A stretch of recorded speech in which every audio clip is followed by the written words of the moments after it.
आदरणीय उपस्थित सभी साधकों, गुरुजनों एवं मित्रों, आज के इस पावन गीता अध्ययन सत्र में हमारे लिए अत्यंत हर्ष और सौभाग्य का विषय है कि श्रीमद् भागवत गीता के अध्याय 9 के श्लोक 22 से 34 पर अपने विचार रखने के लिए हमारे बीच उपस्थित है सीए श्री आर के व्यास जी। सीए आर के व्यास जी को कोलकाता के चार्टर्ड अकाउंटेंट्स जगत में कृषि परिचय की आवश्यकता नहीं है। वे अपनी उत्कृष्ट व्यावसायिक दक्षता, गहन ज्ञान और उच्च नैतिक मूल्यों के व्यापक रूप से सम्मानित है। परंतु उनकी पहचान केवल एक सफल चार्टर्ड अकाउंटेंट तक सीमित नहीं है। वे धार्मिक, सामाजिक एवं शैक्षणिक गतिविधियों में भी समान रूप से सक्रिय रहते हैं और समाज के प्रति अपनी प्रतिबद्धता का निरंतर परिचय देते रहते हैं। वे एक अत्यंत प्रभावशाली और ओजस्वी वक्ता हैं, विशेष रूप से चार्टर्ड अकाउंटेंसी के विद्यार्थियों तथा अपने प्रोफेशनल साथियों के मार्गदर्शन, प्रेरणा और विकास के लिए उन्होंने उल्लेखनीय योगदान दिया है। उनके अनुभव, सरल प्रस्तुति और प्रेरणादायी विचार श्रोताओं के मन पर गहरी छाप छोड़ते हैं। मुझे पूर्ण विश्वास है कि आज वे गीता के अध्याय 9 के श्लोक 22 से 34 में निहित भक्ति, समर्पण और भगवान श्री कृष्ण के दिव्य संदेश को अत्यंत सरल एवं प्रेरक शैली में हमारे समक्ष प्रस्तुत करेंगे।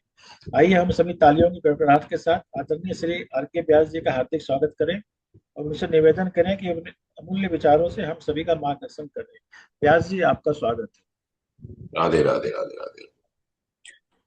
गजाननं भूतगणादिसेवितं कपित्थजम्बूफलचारुभक्षणम् उमासुतं सौकविनाशकारकं नमामि विघ्नेश्वरपादपङ्कजम्।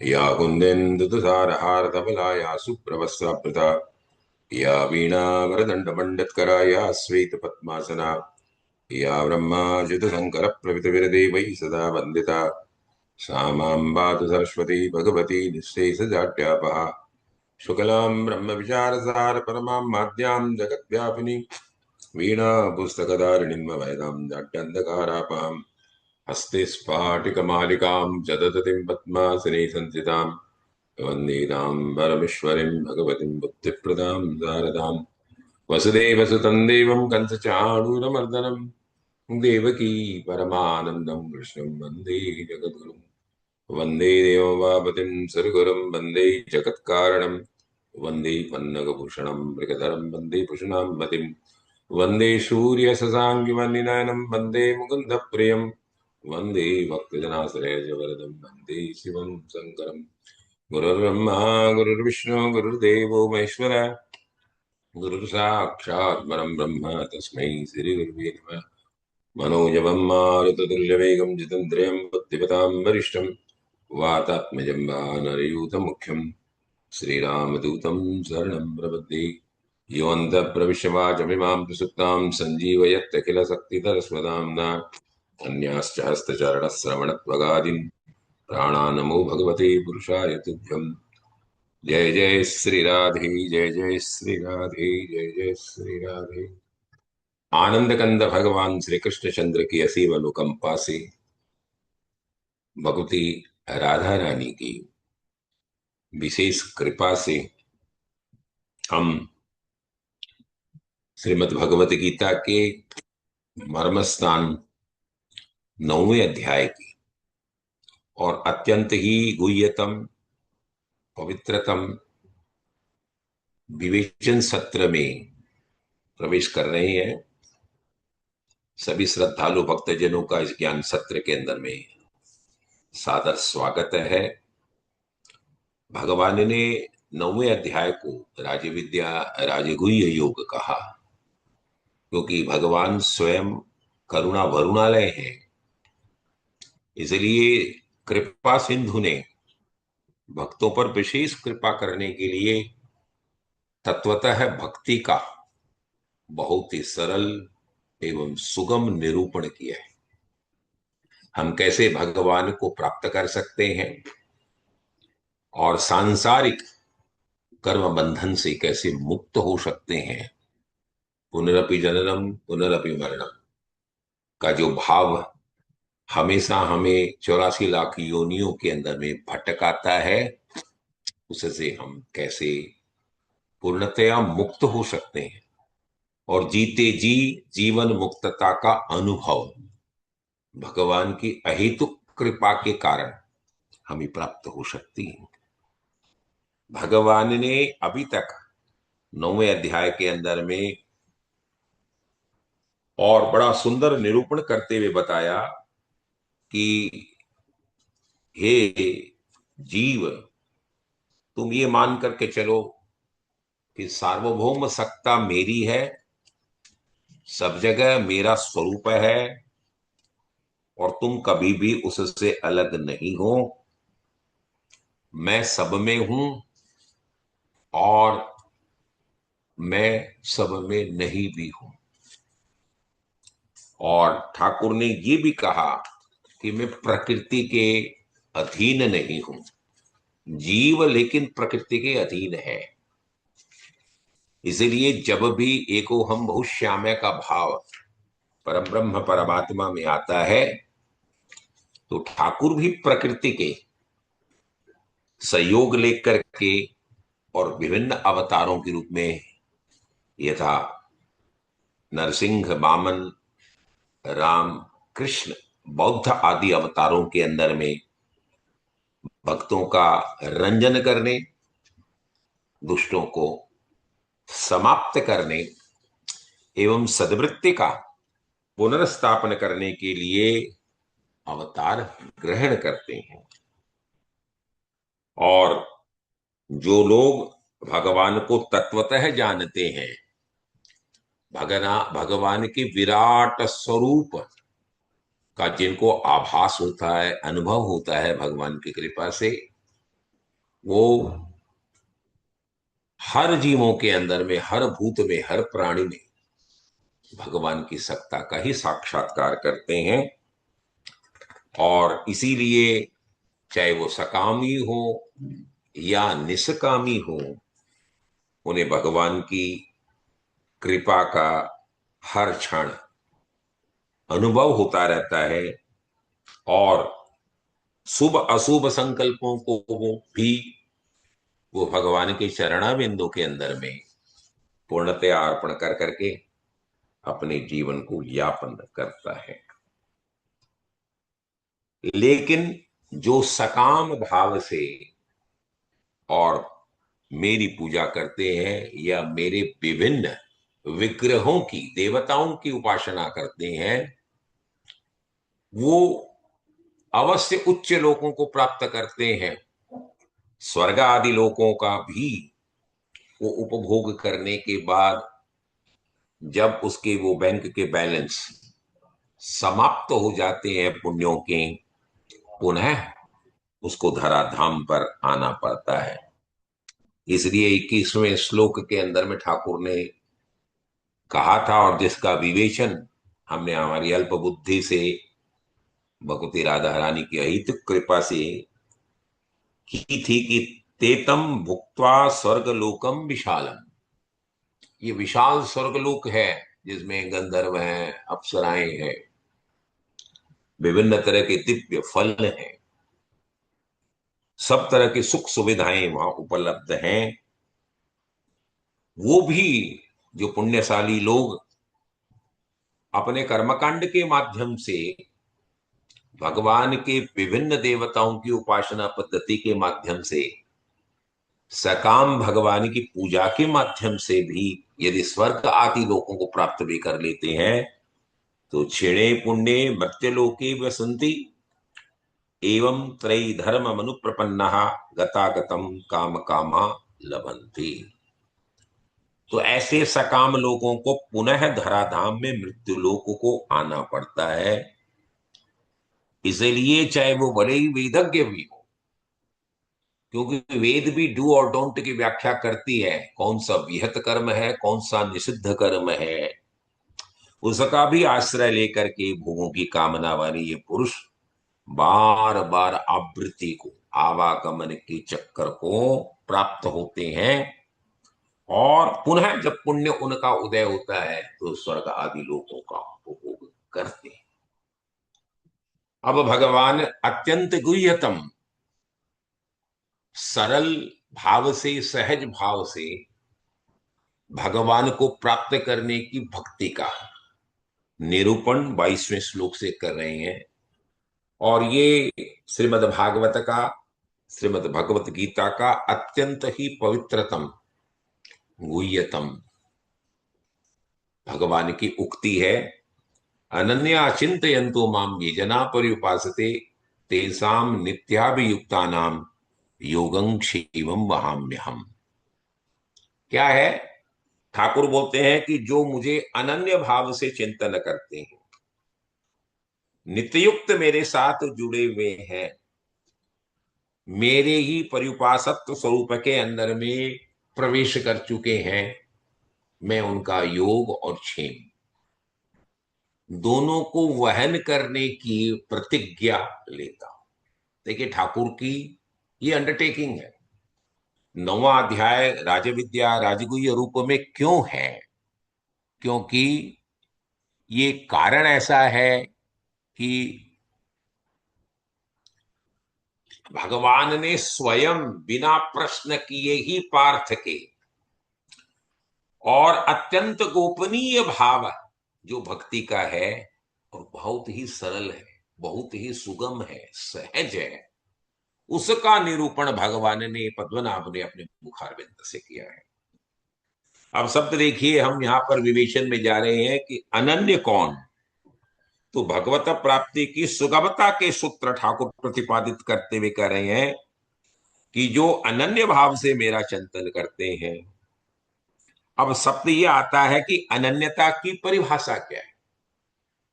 जो किसी अन्य पर आश्रित न हो। जैसे मीरा की उदात्त भक्ति का एक विलक्षण भाव जो है, मेरे तो गिरधर गोपाल दूसरो न कोई, माने आश्रय कोई दूसरा है ही नहीं। अनन्यता का भाव क्या है? कि आप जो कुछ ठाकुर मुझे उपलब्ध करवाए हो, उसमें चाहे आपकी कृपा का भाव हो या दंडात्मक दया का भाव हो, मैं आपके सामने में नतमस्तक हूं। मैं भगवान का हूं और भगवान मेरे हैं। ये भाव जब हमारे अंदर में प्रवेश करता है, तब हम अनन्यता के भाव में प्रवेश पाते हैं। नारदीय भक्ति सूत्र में भी यह प्रतिपादन किया गया है कि अन्याश्रयाणाम त्याग है अनन्यतः। देखिए, भक्ति सूत्र की व्याख्या बहुत से ऋषियों ने, महर्षियों ने, ब्रह्मर्षियों ने की। विशेष रूप से दो भक्ति सूत्र हमारे सनातन धर्म में दिव्य है। एक सांडिल्य सूत्र है और एक नारदीय भक्ति सूत्र है। तो नारदीय भक्ति सूत्र में भगवान नारद जी ने ये कहा है कि जो किसी दूसरे पर आश्रित रहता ही नहीं है, वो ही अनन्यता का भाव है। जो दूसरे के सहारे को छोड़ देता है, भगवान के सिवाय और किसी दूसरे का सहारा लेता ही नहीं है, यह भाव है अनन्यता का। तो क्या बोल रहे हैं? अनन्या चिंतयन्तो मान। भाव तो अनन्यता का है, लेकिन वो कहां आना चाहिए? वो हमारे मानस पटल में, चिंतन के क्षेत्र में प्रवेश करना चाहिए। आप देखिए, हम गोस्वामी तुलसीदास जी द्वारा रचित रामचरित्र मानस में जब हम प्रवेश करते हैं, तो वहां पर बहुत ही विलक्षण और बहुत ही पवित्रतम उदाहरण के रूप में, चरित्र के रूप में हम भगवान लक्ष्मण जी को देखते हैं। लक्ष्मण जी भक्ति के अनन्यतम शिखर पुरुष हैं हमारे सनातन धर्म के। और वो कहते हैं कि मेरे तो पिता है राम, मां है राम, और मेरे कोई भी कोई नहीं है। मेरे तो जो कुछ है वो केवल अनन्य भाव से भगवान राम ही है। मेरे तो माता पिता गुरु और जितने रिश्ते नाते आप बताते हैं, उन तमाम नाते रिश्तों का आधार मेरे तो भगवान राम। मेरे तो आधार सीता राम के चरणारविंद। मैं तो भगवती सीता किशोरी जी एवं भगवान राम के ही श्री चरणों का, चरण कमलों का ही आश्रय लेता हूं। ये अनन्यता का भाव है। संसार में जो कुछ भी मुझे दिखता है, जिसको मैं देखता हूं, जिसको मैं अनुभव करता हूं, वो सब उसी की कृपा का प्रतिफल स्वरूप है, उसके अलावा कुछ है ही नहीं।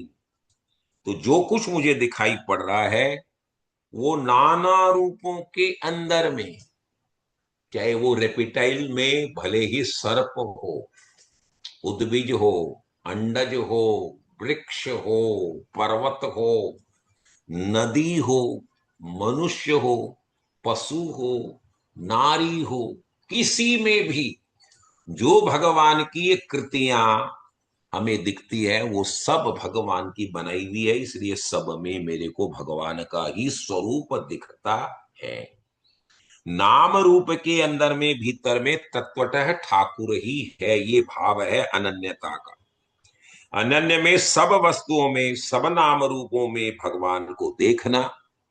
और आगे शब्द ये आया कि चिंतन हमेशा मानस पटल के अंदर में भी, अंतःकरण में, अंतःकरण के हमारे चार अंग बताइए, मन बुद्धि चित्त और अहंकार, इन चारों के अंदर में भगवान का प्रवेश है। माने हम सोचते हैं, पढ़ते हैं, सोते हैं, चलते हैं, सारी क्रियाओं के संपादन क्रिया में मैं केवल भगवान की कृपा का ही अवलंबन भाव देखता हूं। इसलिए आप पर्युपासना शब्द का प्रयोग यहां किया। पर्युपासना में सब देशों में और सब रूपों में सब स्थानों में भगवान को देखना। परि उपासना, परि माने अन्य, दूसरे, माने जो कोई भी देश हो, कोई भी काल हो, उसके अंदर में, चाहे वो पास्ट है, चाहे प्रेजेंट है, चाहे फ्यूचर है, चाहे वो भारत है, चाहे यूरोप है या अमेरिका है, सबके अंदर में सर्वव्यापकता स्वरूप में भगवान को देखकर भगवान की ही उपासना करता हूं। तेसाम नित्याभियुक्तानाम योगक्षेमम वहाम्यहम, ऐसा कोई स्थान नहीं है, ऐसी कोई जगह नहीं है जहां भगवान है नहीं। देखिए, प्रहलाद जब से प्रश्न उसके पिताश्री स्वयं करते हैं हिरण्यकश्यपु कि तुम ये बता, बोलता है कि ठाकुर सब जगह है, तो क्या इस खंभ में जो कि जड़ है, इसमें क्या ठाकुर है? तो स्वयं सहज भाव से, सरल भाव से, और भक्त प्रहलाद अपने पिता को कहता है कि पिताश्री इस खंभ में भी ठाकुर है। और जैसे ही वो गदा का प्रहार करते हैं तो अपने भक्त की प्रतिज्ञा को पूर्णतया सत्य करने के लिए, और सब साइंटिस्टों को, जो आज के जो सो कॉल्ड साइंटिस्ट जो अपने आप को ऋषि कहते हैं, उनके सामने भी भगवान ने ये भाव प्रतिपादित किया कि जड़ में भी जो खंबा है, जो पीलर है, उसमें भी मेरा स्वरूप निहित है। और उस खंभ को फाड़ करके भगवान का बड़ा ही विभत्स क्रोधावतार भगवान नरसिंह का हुआ था। तो जड़ है या चेतन है, सबके अंदर में वो भगवान को ही देखते हैं और वही सभी के सामने में उसका वर्णन भी करते हैं। लेकिन ठाकुर बोलते हैं तेसाम नित्याभियुक्ता नाम, तो जीव को क्या करना है, भक्त को क्या करना है? हर समय, प्रति क्षण, प्रति समय, दिन हो, रात्रि हो, दोपहर हो, जिस अवस्था में भी हो, वो हमेशा ठाकुर से युक्त माने जुड़ा रहे। तो ठाकुर बोलते हैं कि ऐसे नित्य युक्त भक्त का, जो किसी भी क्षण मुझसे अलग नहीं होते हैं और हर क्षण में मेरी उपासना, वंदना, पूजा में लगे हुए हैं, सारी क्रियाओं को मेरे प्रति अर्पण कर करके चलते हैं, तो मैं उनके योग और क्षेम दोनों का वहन करता हूं, ये अंडरटेकिंग है। क्योंकि स्वयं LIC का भी आप मोटो देखे, योग क्षेम भावे। तो योग और क्षेम में क्या, योग क्या है? जो अप्राप्त वस्तु है भक्त की, उसको ठाकुर उपलब्ध करवा देते हैं। योग is always plus plus plus. तो जितनी निकटता आपकी आती है, तो योग का मतलब हमारे साइंस में भी माना गया, जब हम स्पेक्टेकल्स लेते थे पहले, जिसके अंदर में प्लस और माइनस होता था, बाइफोकल लेंसेज के अंदर में भी जब हम नजदीक लेते थे तो उसको हम प्लस कहते थे, और दूर की दृष्टि के हम चश्मे लेते थे, स्पेक्टेकल्स लेते थे, तो वो माइनस कहलाता। तो प्लस प्लस प्लस, जैसे जैसे आत्मा परमात्मा के निकट आती है, जीव भगवान की उपासना के माध्यम से उनके सामीप्य का हमेशा अनुभव करता है, तो ठाकुर बोलते हैं कि जो तेरे पास नहीं है, जिसकी आवश्यकता मैं समझता हूं कि भक्त के पास होनी चाहिए, उसकी उपलब्धता करा दे। और जो तेरे पास है उसका क्षरण नहीं होने देता हूं, उसकी चोरी नहीं होने देता हूं, उसको नष्ट नहीं होने देता हूं। क्षेम शब्द की व्याख्या यह है कि जो तेरे पास संसाधन उपलब्ध है या जिसकी तेरे पास आवश्यकता है, जिसको मैं जानता हूं, उसका क्षरण भी नहीं होने देता। तो भक्त को उसके लक्ष्य तक पहुंचाने में और उस लक्ष्य पर स्थिर रहने के लिए, ऐसा नहीं कि तुमको मैंने पहुंचा तो दिया और फिर मैं वहां से हट गया, ऐसा नहीं। मैं वहां पर स्थायित्व स्वरूप में भी उस भक्त को रखने की, हर तरह की बाधाओं को दूर करने वाली को दूर करके के मेरी अपनी जिम्मेदारी जो है उसको मैं पूर्ण करता हूं। अनन्या चिंतयन्तु माम ये जना पर्युपासते, ऐसे भक्त जो अनन्य चिंतन करते हैं, हर देश कालों में सीमाओं में हम बधे हुए नहीं है, वहां पर भी भगवान का अनुभव करते हैं, नित्य युक्त हैं। तो ठाकुर बोलते हैं उसका योग और क्षेम मैं बयान करता हूं। देखिए कितनी बड़ी अंडरटेकिंग भगवान की है। भगवान अपने भक्त के लिए, जरूर उसमें कुछ कंडीशंस हैं, मैं अनन्यता का भाव उसमें आना चाहिए। यदि वो आता है तो ठाकुर बोलते हैं कि तुमको तुम्हारे भरण पोषण की आवश्यकता के लिए चिंता करने की आवश्यकता नहीं है।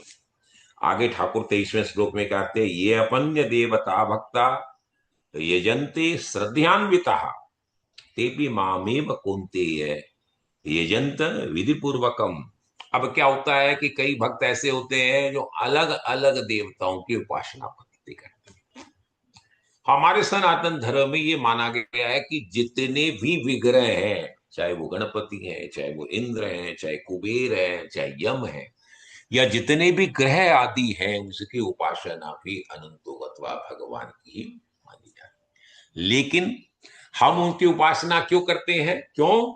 उसमें हमारा काम भाव निहित है, उस कामनाओं के कारण हम उनको भजते हैं। ठाकुर ये बात बोलते हैं, देखो अनंतो गत्वा, उनकी उपासना, उनका यजन, उनकी भक्ति भी मेरी ही भक्ति है। ये अपन्य देवता भक्ता भजन्ते श्रद्धान्विता तेपि मामेव कुंते है। हे कुंती पुत्र, तुम मान कि सर्वदेव नमस्कार है, केशवम प्रतिगच्छति। तुम जिस भी देवी देवताओं को प्रणाम करते हो, यजन करते हो, उपासना करते हो, पूजा करते हो, अनंतो गत्वा आता हो मेरे पास में। लेकिन तुम क्षणिक सांसारिक भोगों को भोगने के लिए उन विभिन्न विग्रहों का जो मैनिफेस्टेशन मेरा ही स्वरूप है, जब उसमें तुम प्रवेश कर लेते हो, तो तुम्हारी कामना की पूर्ति के लिए तुम क्षणिक, तुम सीमित संसाधनों का उपभोग करते हो, इसलिए वो अविधि पूर्वक है।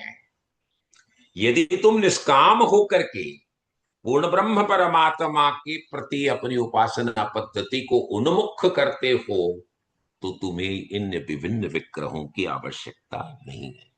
तो श्रद्धा से जुड़कर श्रद्धान्विता दूसरे देवी और देवताओं की भी उपासना श्रद्धा पूर्वक करते हैं, वो मेरी ही पूजा है, ऐसा मान।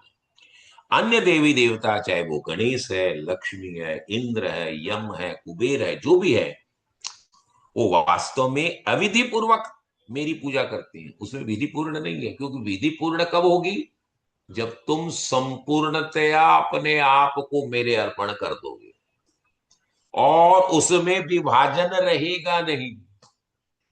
अखंड भाव से, असीम भाव से ठाकुर की उपासना करने से तुम्हें अखंड आनंद की, असीम आनंद की, लिमिटलेस इन्फिनिट तुमको आनंद का भाव प्राप्त होगा। क्योंकि परम ब्रह्म परमात्मा को हम क्या मानते हैं? सचिदानंद स्वरूप है, वो सत है, वो चित्त है और आनंद स्वरूप है, इसीलिए उनको सच्चिदानंद स्वरूप कहते हैं। इसलिए उनकी उपासना में तुम्हारी अविधियां रह जाती है, क्योंकि वे देवी देवता अलग नहीं है, वो मेरे ही स्वरूप है, मेरे ही अंग है, मेरे ही आश्रित हैं।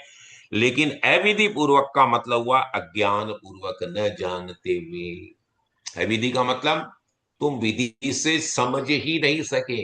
जो तेरे मानस पटल के ऊपर में एक आवरण, एक पर्दा माया का लगा हुआ था, उसके कारण तत्वतः तुमने मुझे नहीं पहचाना। तुम मेरे अलग अलग अंगों के अंदर में उपस्थित देवी देवता हैं, उनकी उपासना में ही लगे रहे। तो उनमें तुमको तुम्हारी सीमित इच्छाएं जो थी, मुझे रुपया चाहिए, मैं लक्ष्मी की उपासना करता हूं। मुझे सामर्थ्य चाहिए, मैं भगवती काली की उपासना करता हूं। मुझे बुद्धि चाहिए, मैं गणपति की उपासना करता हूं। तो अलग अलग डिपार्टमेंट हैं ठाकुर के, लेकिन वो पूर्ण नहीं है। इसलिए वो सीमित इच्छाओं की ही पूर्ति कर सकते हैं। इसी प्रयास में ठाकुर की परिपूर्ण उपासना करने के लिए, जीवन को धन्य करने के लिए, कृतार्थ भाव लेने के लिए तुमको मेरे प्रति अनुमुख होना, क्योंकि समस्त पूजा अर्चनाओं का फल भगवान को ही मिलता है। सर्वदेव नमस्कार केशवम प्रतिगच्छति, ये माना है। आगे ठाकुर क्या बोलते हैं, एम ही सर्व यज्ञानाम। देखिए ठाकुर अपनी ओमनी प्रेजेंस बता रहे हैं, ठाकुर अपना सार्वभौम कैरेक्टर प्रतिपादित कर रहे हैं। अहम ही सर्व यज्ञानाम भोक्ता च प्रभुरेव च, न तो माम बीजानंती तत्वे नातश्च च्यवंती ते। तुम यज्ञ यजन संस्कृति में भी प्रवेश करती हो, यज्ञ आदियों में भी, तो ठाकुर क्या बोलते हैं कि सभी यज्ञों के सभी उपचारों का भोक्ता भी मैं ही। जो विभिन्न यज्ञ हो रहे हैं, कहीं विष्णु यज्ञ हो रहा है, कहीं रुद्र चंडी यज्ञ हो रहा है, कहाँ सोम यज्ञ हो रहा है, तो विभिन्न यज्ञों के द्वारा भी तुम जो भगवान ठाकुर की उपासना करते हो, वो सबका प्रयोजन अनंतोगत्वा मेरा ही है। मैं ही सभी यज्ञों का आदि कारण भी हूं। अहम ही सर्व यज्ञानाम भोक्ता च प्रभुरेव च है, क्योंकि मैं ही अनंतोगत्वा उसके अंदर में निहित हूं, उसका स्वामी हूं। और न तुमाम भी जानती, क्योंकि तुम मुझ परमेश्वर को तत्व से नहीं जानते हो। इसी के कारण क्या होता है, तत्वित नाथ अश्चय च्यवंती चे, तुम उससे गिरते हो, नहीं जानने से गिरते हो पुनर्जन्म को। च्यवंती मतलब पुनरावृत्ति, पुनरपि मननम पुनरपि मरणम। तो तुम पुनर्जन्म लेते हो, फिर मरते हो, फिर जन्म लेते हो, फिर मरते हो। इस कर्म बंधन के चक्र के अंदर में 84 लाख योनियों में तुम घूमते रहते हो। और जैसे ही परिपूर्ण को तुमने पहचाना, परिपूर्ण के साथ तुम जुड़ गए, उसके साथ नित्य युक्त हो गए, तो तुम्हारा स्खलन होता ही नहीं है, तुम्हारा पतन होता ही जो, क्योंकि जीव तत्व से उसको पहचानता नहीं है, इसलिए न पहचानने के कारण उसका लाभ अधूरा रहता है। और मिलता भी है तो बहुत कम मिलता है, अल्प मिलता है। और वह अपने उपास्य देवताओं को ही प्राप्त हो जाते हैं, क्योंकि आगे उसकी ठाकुर और व्याख्या करते, यान्ति देव व्रता देवान पितृयांति पृतव्रतः भूतानि यान्ति भूतेज्या यान्ति मध्या जिनोपिमा। देवताओं को भजने वाले देवताओं को प्राप्त हो, और पितरों को भजने वाले पितरों को प्राप्त होते हैं। भूत आदि पिशाचों को जो भजते हैं, वो भूत की योनियों में, प्रेत की योनियों में जाते हैं। लेकिन यान्ति मध्या जिनोपि माम, मुझको तो वही प्राप्त होते हैं जो मेरी उपासना करते।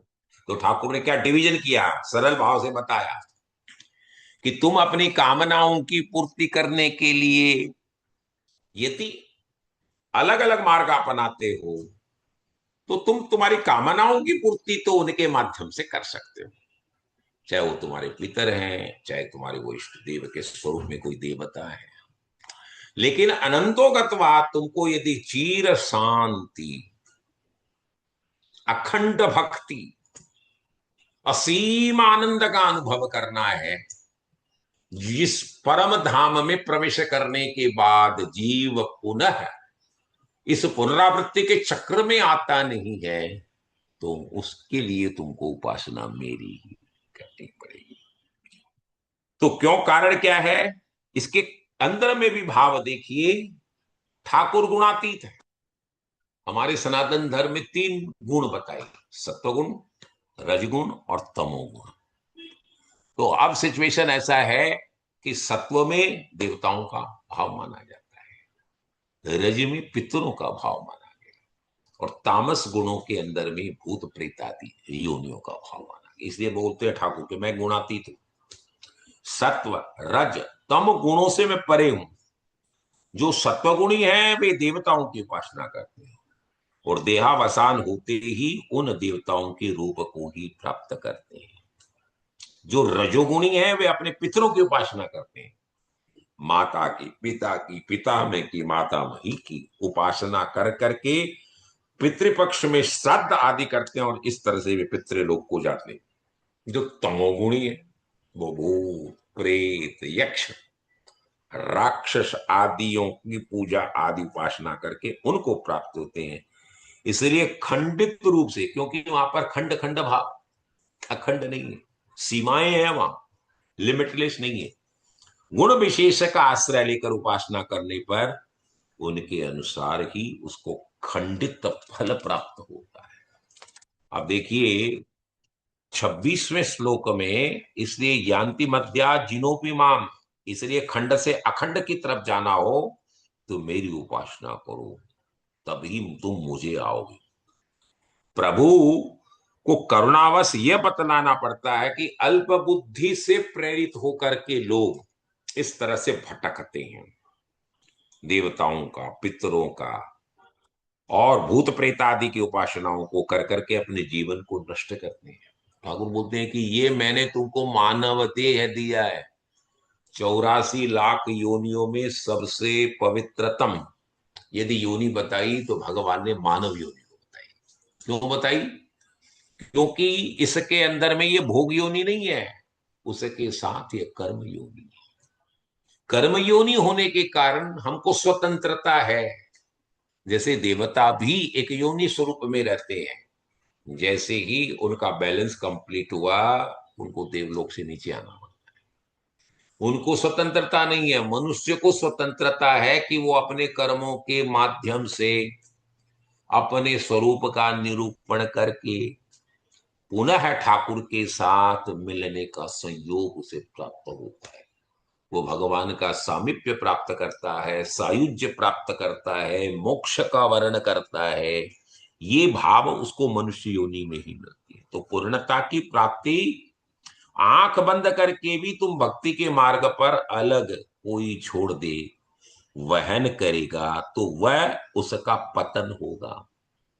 लेकिन जो देहाभिमान का परित्याग कर दिया, अहंकार का परित्याग कर दिया, ठाकुर मैं कुछ नहीं कर रहा हूं, मैं तो एक निमित्त हूं, यंत्री तो तू है, यंत्र मैं हूं, इस भाव से, क्योंकि मैं तो प्रेरित करता हूं, प्रेरक करता अनंतों का तो ठाकुर तुम है, तुम मेरे माध्यम से कुछ कार्य करवा रहे हो। इसलिए समस्त सद्गुणों की प्रतिष्ठा को भी राई नोन की तरह उतार करके फेंक देता है और संपत्ति के मद को निछावर कर लेता है। उसका नाश कभी नहीं होता, पतन नहीं होता, और वो अनंतों का ठाकुर को प्राप्त करता है। तो तुमको सत्व रज तम के अभिमान को भी, इन तीनों गुणों के भाव को भी, जो सबसे ऊपर सुपर है सत्व गुण, तो जो उसको भी प्राप्त किया है उसको भी छोड़ना पड़ेगा। उसको भी तुम राई नून की तरह, जैसे ऐश्वर्य होता है, हम बोलते हैं कि इसको नजर लग गई तो हम लून राई उसको कर करके फेंक देते, उतार देते हैं, वैसे उन ऐश्वर्य के अंधा भाव को भी तुमको हटाना पड़ेगा। तो ठाकुर बोलते हैं तुम यदि सारे कर्मों को, सारे कर्मों के फलों को, क्रियाओं को मेरे प्रति समर्पित कर देगा तो तेरा कभी नाश होगा ही नहीं, और तुम मुझे प्राप्त करोगे तो इसलिए तेरा पुनर्जन्म नहीं। 26वें श्लोक के अंदर में भगवान की बहुत ही पवित्रतम और बहुत ही सरल भाव से भक्ति करने की विभिन्न आयामों का वर्णन ठाकुर करते हैं। बोलते हैं पत्रम पुष्पम फलम तोयम योमी भक्ता प्रयच्छति। हे भक्त, तुम मुझे कोई भी भाव से किसी भी स्वरूप से जो भी मुझे अर्पण कर दे, क्या पत्र कर दे, पुष्प कर दे, फल दे दे, तो मतलब जल दे दे, नमस्कार प्रियो भानु और जलधारा प्रियो शिव है। जैसे भगवान शिव को, परमात्मा को हम केवल जल भी प्रदान कर देते हैं, तो जैसे श्रावण मास अभी आने वाला है तो भगवान शिव अत्यंत प्रसन्न हो जाते हैं। तो बोलते हैं पत्रम पुष्पम फलम तोयम योमी भक्ता प्रयच्छति, और भक्ति से जो मुझे अर्पण करता है तदहम भक्तु प्रियतम अश्नामी प्रयतात्मान। ऐसे युक्त जो भाव से जो मुझे अर्पण करने वाला है, तो ठाकुर क्या बोलते हैं, मैं उसे आरोग जाता हूं, खा लेता हूं, उसको नैवेद्य समझ करके उसका भोग लगा देता हूं। असनामी, असनामी शब्द है खाने का। अब बताइए, भगवान को कोई पुष्प भी दिया है तो ठाकुर बोलते हैं वो पुष्प भी मैं खा लेता हूं। फल तो खाएं और समझ में आता है, पत्ता वो भी खाएं तो हम समझ में आता है। तो ठाकुर क्या बोलते हैं, पत्रम पुष्पम फलम। हे जी, तेरे पास जो भी संसाधन है, तुम इतना घोर दरिद्री है पूर्व जन्म के दंडा विधात्मात्मक स्वरूप में कि तुम्हारे पास रुपए पैसे भी नहीं है, तुम मुझे फल भी अर्पण नहीं कर पा रहा है, तो कम से कम हाथ में अंजलि भर कर करके तुम मुझे जल भी यदि समर्पण कर देगा, लेकिन भक्ति से, मन में भाव भक्ति का होना चाहिए, तो मैं उसे एक्सेप्ट कर लूं। उसको एक्सेप्ट करने की गारंटी था, क्योंकि भावना से ओतप्रोत भक्ति के प्रति भगवान का आदर भाव इस श्लोक में पूर्णतया परिलक्षित हो रहा है। भगवान वस्तुओं को नहीं देखते हैं, भगवान भाव को देखते हैं। क्या देखते हैं, भाव देखते हैं ठाकुर, कि क्या क्या है भाव, वो समझने की जरूरत है। कारण है, हमारे यहां हमने गत सत्र में भी विवेचन किया था कि भाव हमारे भक्ति में चार माने। चार में क्या भाव है, एक वात्सल्य भाव है। जैसे भगवती यशोदा लाला को अपने पुत्र रूप में मानती है, कौशल्या भगवान राम को बेटे के स्वरूप में मानती है, ये वात्सल्य भाव है। दूसरा भाव है दास्य भाव। जैसे हनुमंत लाल भगवान हनुमान जी भगवान राम भद्र को, मर्यादा पुरुषोत्तम राम को अपने स्वामी मानते हैं, उसमें दासत्व का भाव। सख्य भाव स्वयं अर्जुन है, उद्धव है, जो भगवान को सखा के स्वरूप में मानते हैं। एक भाव है कांता भाव, जो स्वयं मीरा ने अपनाया और उन्होंने गिरधर को, कृष्ण को अपना पतिदेव माना। मेरे तो गिरधर गोपाल दूसरे न कोई। तो सिचुएशन ऐसा है कि तुम जिस भी भाव में जाना चाहो, भावगम्य होना चाहिए। ठाकुर स्तुति के मंत्रों को नहीं देखता है, ठाकुर आपकी लैंग्वेज को नहीं समझता है, वो अपने मन के भाव को पढ़ता है। यदि आपके भाव निश्चल हैं तो आप ठाकुर के अत्यंत प्यारे हो। क्योंकि गोस्वामी तुलसीदास जी ने सुंदरकांड में क्या, निर्मल मन जन सोई मोहि पावा, मोह कपट छल छिद्र। बेटे तो मेरे भी हैं वो, जो कपटी हैं, छिद्रान्वेषी हैं, छली हैं, उनको मैं अच्छा, उनको बहुत अच्छा नहीं मानता, लेकिन घर से थोड़े निकाल देता हूं, है तो मेरे बेटे, है तो मेरी बेटी है। लेकिन जिनका मन निर्मल है, जो भावगम्य होकर के मेरी पूजा उपासना इबादत वंदना करते हैं, वो मेरे अत्यंत प्यारे। तो भगवान क्या भाव के रूप हैं। इसलिए ठाकुर बोलते हैं कि तुम भाव से मुझे पत्र दे दो, पुष्प दे दो, फल दे दो, जल दे दो। देखिए हमारे सनातन धर्म में इसके सबके अलग अलग भाव दिए हैं। पत्र का दृष्टांत जब आता है, आप देखिए महाभारत के अंदर में आता है कि पांडवों को 12 साल का अज्ञातवास, मन वनवास और 1 साल का अज्ञातवास हुआ। हमेशा उनके पीछे इवन वनवास के अंदर में भी दुर्योधन लगा रहता था कि कैसे इन लोगों को तकलीफ दी जाए। भ्रमण करते हुए स्वयं क्रोधावतार दुर्वासा दुर्योधन के यहां पधारे तो उन्होंने कहा कि महाराज आप पांडवों के यहां क्यों नहीं जाते हैं? पांडु तो वनवास में रह रहे हैं, आतिथ्य सत्कार आपको करेंगे। भगवान माधव श्री कृष्ण के वो अनन्य भक्त हैं, उसके भाव में जलन है, ईर्ष्या है। तो दुर्वासा को भेजते हैं और वो स्वयं उस कुटिया में जाकर के द्रौपदी को कहते हैं कि हे द्रौपदी, मेरे इतने हजारों चेले मेरे साथ आए हुए हैं और मैं स्नान करके आ रहा हूं, तुम पकवान रेडी करो, मैं आकर के भोग लगाऊं। सिचुएशन ऐसा था, भगवान सूर्य का दिया हुआ अक्षय पात्र, जिसके नाम से इंफोसिस वाले अक्षय पात्र फाउंडेशन चलाते हैं, वो उसके पास अक्षय पात्र था, लेकिन उसका भाव यही था कि जब तक तुम्हारे घर के सारे सदस्य खाना न खा ले, भोजन न कर ले, तब तक तुम जो कुछ मांगो भगवती द्रौपदी को वो उपलब्ध होता था। उस समय दोपहर का टाइम दुर्वासा पहुंचते हैं और वो सारा नित्य क्रम भोजन का कंप्लीट करने के पास द्रौपदी आराम कर रही, बड़े आर्त भाव से भगवान माधव को याद करती है कि हे माधव, दुर्वासा जैसे क्रोधी ऋषि यहां पधारे हैं और हजारों की संख्या में इनकी मंडली पधार गई है। हे ठाकुर, मैं अब इनका किस तरह से भरण पोषण कर सकूं, और यदि न करूं तो ये मुझे श्राप दे दे। ठाकुर उस समय प्रकट होते हैं और द्रौपदी को बोलते हैं, द्रौपदी ला, मुझे भूख लगी है, कुछ तो दे। वो बोलती है, माधव तुम भी मुझसे हंसी और ठिठोली कर रहे हो, मेरे पास कुछ नहीं। बोले, रे जा कृष्णा, देख तेरी बटलोही के अंदर में एक पत्ता लगा हुआ है। और वो जाकर के देखती है तो उस पात्र के अंदर में एक छोटा सा पत्ता था। उस पत्ते को भगवान श्री कृष्ण ने अपने मुख के अंदर में रखा।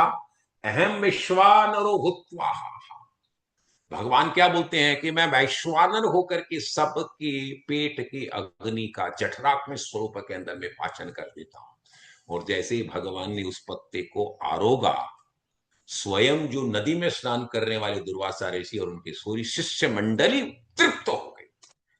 तो पत्रम, देखिए ये शब्द क्या व्याख्या वहां से आई है कि उसका दृष्टांत भाव देखिए। केवल एक पत्ते को आरोगा भगवान ने, आर्त भाव से द्रौपदी ने, पांचाली ने भगवान को पत्ता समर्पित किया और भगवान तृप्त हो गए। ठाकुर तृप्त हुए तो पूरी दुनिया तृप्त है। आगे है पुष्पम। हम गजेंद्र की कथा सुनते हैं। गजेंद्र जब स्वयं ग्राह उसको खींच लेता है और नदी में वो बड़ा कष्ट पाता है, सारे उसके परिवार के सदस्य उसको छोड़ करके चले जाते हैं। लास्ट में उसको अपनी पूर्व जन्म की भगवान की भक्ति का जब भाव स्मरण आता है और भगवान की आर्त होकर के जब गजेंद्र भगवान की उपासना करता है, भगवान का स्मरण करता है, भगवान की स्तुति करता है, बड़ा दिव्य स्तुति है गजेंद्र स्तुति श्रीमद् भागवत में।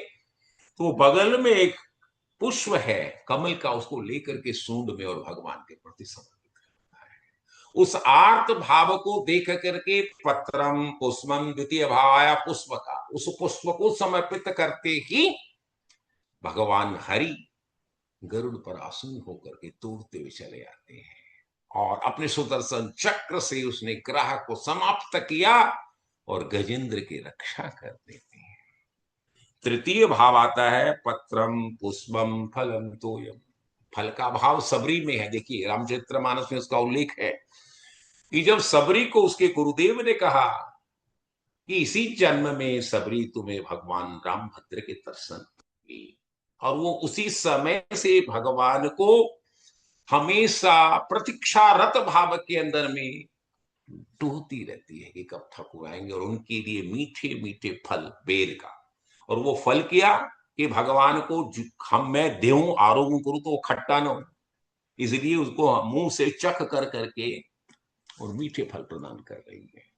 और जब भगवान रामभद्र सिंह स्वयं वहां पधारते हैं लक्ष्मण के साथ में, तो उस खट्टे बेरों को भी भगवान आरोप लेते हैं। वही विदुरानी के केले के छिलकों को ठाकुर प्रभाव से, क्योंकि भावगम्य है, ठाकुर हमेशा कभी वस्तुओं को नहीं देखते हैं। जो भगवान ने दुर्योधन के विशाल जो आयोजन भोजन का किया हुआ था, जिसके अंदर में हर तरह के फल और मेवे थे, उसको त्याग करके उन्होंने विदुरानी के फलों को प्राप्त किया। चतुर्थ भाव इसमें है तोय का। हमारे श्रीमद् भागवत में एक और कथा आती है रंती देव की। जो रंती देव स्वयं विभिन्न हजारों दिनों की उपासना करने के बाद में, जब उसका पारणा करने के लिए जैसे ही बैठता है, स्वयं चांडाल के रूप में ठाकुर वहां प्रवेश प्रवेश करते हैं, और वो उसके पास जो कुछ भी चीज है वो समर्पित कर देता। अनंतो गतो, उसके पास एक जल रहता है। वो रंतीदेव उस जल को भी भक्षण करने के लिए, पान करने के लिए से हस्त को आगे बढ़ाता है। तो वहां पर चांडाल के रूप में भगवान प्रकट होते हैं, बोले रंतीदेव मुझे जल चाहिए, और वो जल भी उन्हें दे देता है। तो पत्रम पुष्पम फलम तोयम, देखिए कितने उदात्त चरित्र है। आप उन दृष्टांतों के माध्यम से देखिए, ये भगवान जैसे ही भावगम्य होकर के जो चीज उनको हम अर्पित करते हैं, ठाकुर उसे वक्ता प्रयचती तदहम मृत्यु प्रहत स्नामी, मैं उसको खा लेता हूं, चबा लेता हूं, तृप्त कर लेता हूं। तृपंती तृपंती तृपंती का भाव भगवान में आ जाता है। प्रयतात्मनाम, लेकिन हे जीव, तुमको प्रयत्न करना पड़ेगा, तुम्हें योग युक्त होना पड़ेगा। यदि तुम्हारे भाव में ऐसे भाव हैं, तो ठाकुर बोलते हैं कि मैं उनको खा करके संतुष्ट होता हूं, और तेरे मन की कोई भी व्यथा है, कोई भी आपदा है, कोई भी विपदा है, कोई भी चीज की तेरे को आवश्यकता है, जिससे तुझे दुख दर्द भय का आभास हो रहा है, उन सबका निराकरण मैं कर देता हूं। सहज में मिली हुई वस्तु का महत्व नहीं है, महत्व भक्ति का है, महत्व भाव का है। इसलिए भक्ति से अगर दिया हुआ सबरी के जूठे फल भी हैं, तो ठाकुर दुर्योधन के मेवों को भी त्याग देते थे। ये भाव इसके अंदर में आता है। प्रयतात्मन निशुद्ध मन से, विशुद्ध मन से जो देते हैं, ठाकुर उसको ग्रहण करते हैं। और अशनामी, भोजन में करता हूं, उसको ठाकुर बोलते हैं मैं खा जाता हूं, मैं एक्सेप्ट कर लेता हूं। ठाकुर ये भी नहीं देखते हैं कि जैसे स्वयं गजेंद्र ने कमल का पुष्प भगवान को अर्पित किया है, उसमें नीचे के तंतुओं में भले ही कीचड़ लगा हुआ है, ठाकुर उस कीचड़ के साथ उस फल को खा जाते हैं। ये भगवान का भाव है। कितनी सरल भक्ति का मार्ग ठाकुर ने प्रशस्त किया है। लेकिन भक्ति निष्काम होनी चाहिए। निष्काम भक्ति यदि होगी, तो तुम भगवान से जुड़ोगे, नित्युक्त का भाव रहेगा, भगवान को याद करोगे। जैसे भरत, जैसे प्रहलाद के उदात्त चरित्र का हम ध्यान करें, भक्त से संग्रह किया हुआ, भक्ति से दिया हुआ जो भी है, वो सहज भाव से ठाकुर से एक्सेप्ट कर लेते हैं। भक्ति से संग्रह करो, भक्ति से लाओ, और भक्ति से ही ठाकुर को अर्पण कर दो। यही सहज भक्ति का सबसे बड़ा साक्षात्कार भगवान पद्मनाभ ने इस श्लोक के माध्यम से जीवों के कल्याणार्थ, कि कैसे तुम्हें सदगति प्राप्त हो सकती है, उसका भाव उत्पन्न किया है। आगे 27वें श्लोक में यत करोसी यत्नासी यज्जुहोसी ददासी यत तपस्सी कौन्तेय तत्कुरुष्व मदर्पणम। अब यहां भगवान ने क्या किया है कि हित हे जीव, तुमको क्या करना है, तुमको सारे कर्म, जो कुछ भी तुम करता है, जो कुछ तुम खाता है, जो कुछ तुम हवन करता है, यत करोसी जिसमें कर्म का भाव, यस्नासी खाने की प्रक्रिया का भाव, यज्जुहोसी यज्ञादिक कर्मों का भाव है, ददासी यत उनको जो भी तुम दान देता है, उसमें भी तेरा भाव क्या होना चाहिए, निष्काम। यत तपस्वी, तुम जो कोई भी तप भी करता है, वो सब क्या करे, कौनते है, तत्कुरुष्व, मेरे अर्पण कर दी, मदर्पण, श्री कृष्णार्पणमस्तु, रामार्पणमस्तु। जब तक ये भाव जीव में विभिन्न क्रियाओं के संपादन में नहीं हुआ, तक ठाकुर तेरे साथ जुड़ते नहीं, तुम पुनर्जन्म के बंधनों में हमेशा फंसा रह जाएगा।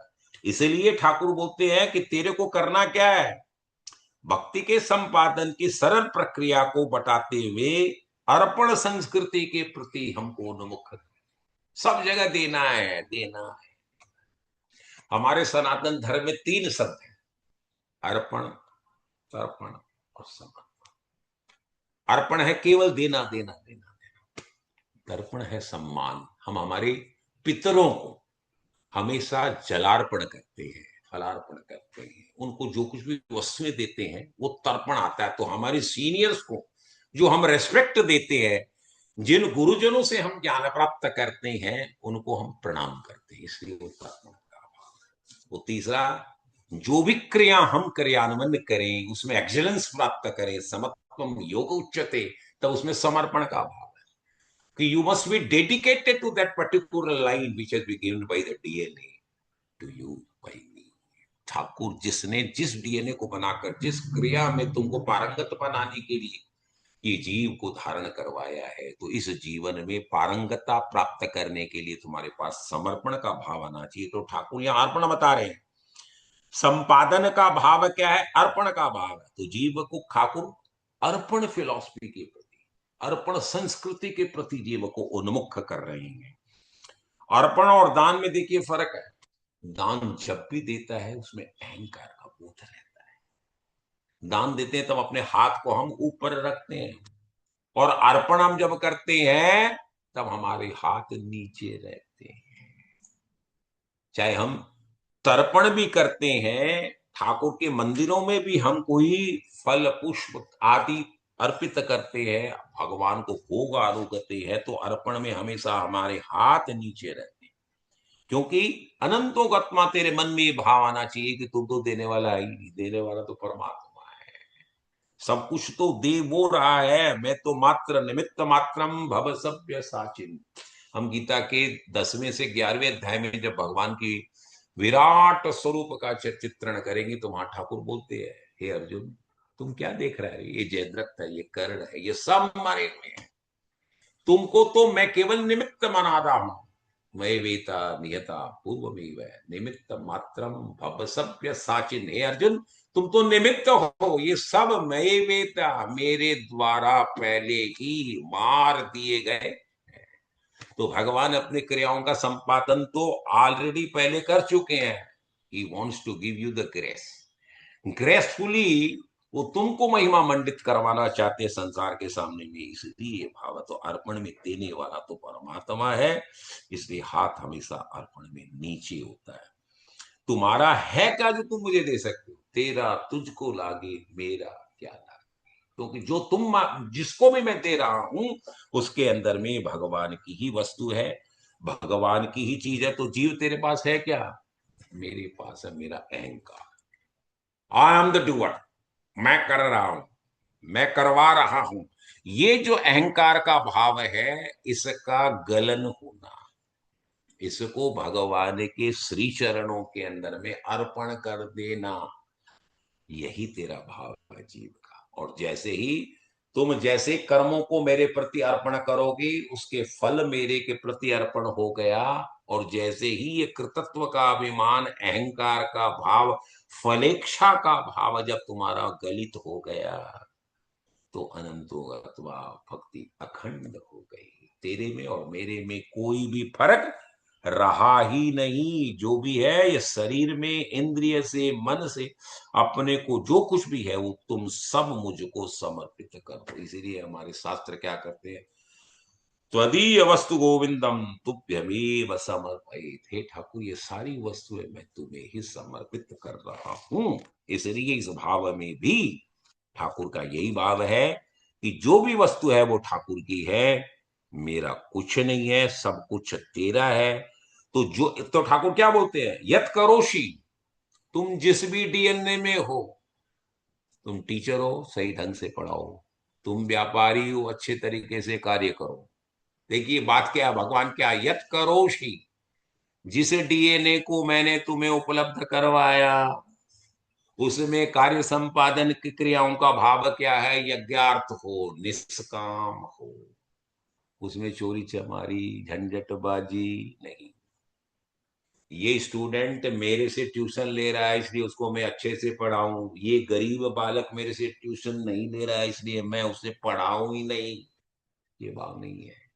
यत करोसी यस्नासी, इसलिए बोलता है कि उस समय जो कुछ व्यापार करो, जिन विषयों का सेवन करो। खाने का मतलब क्या है?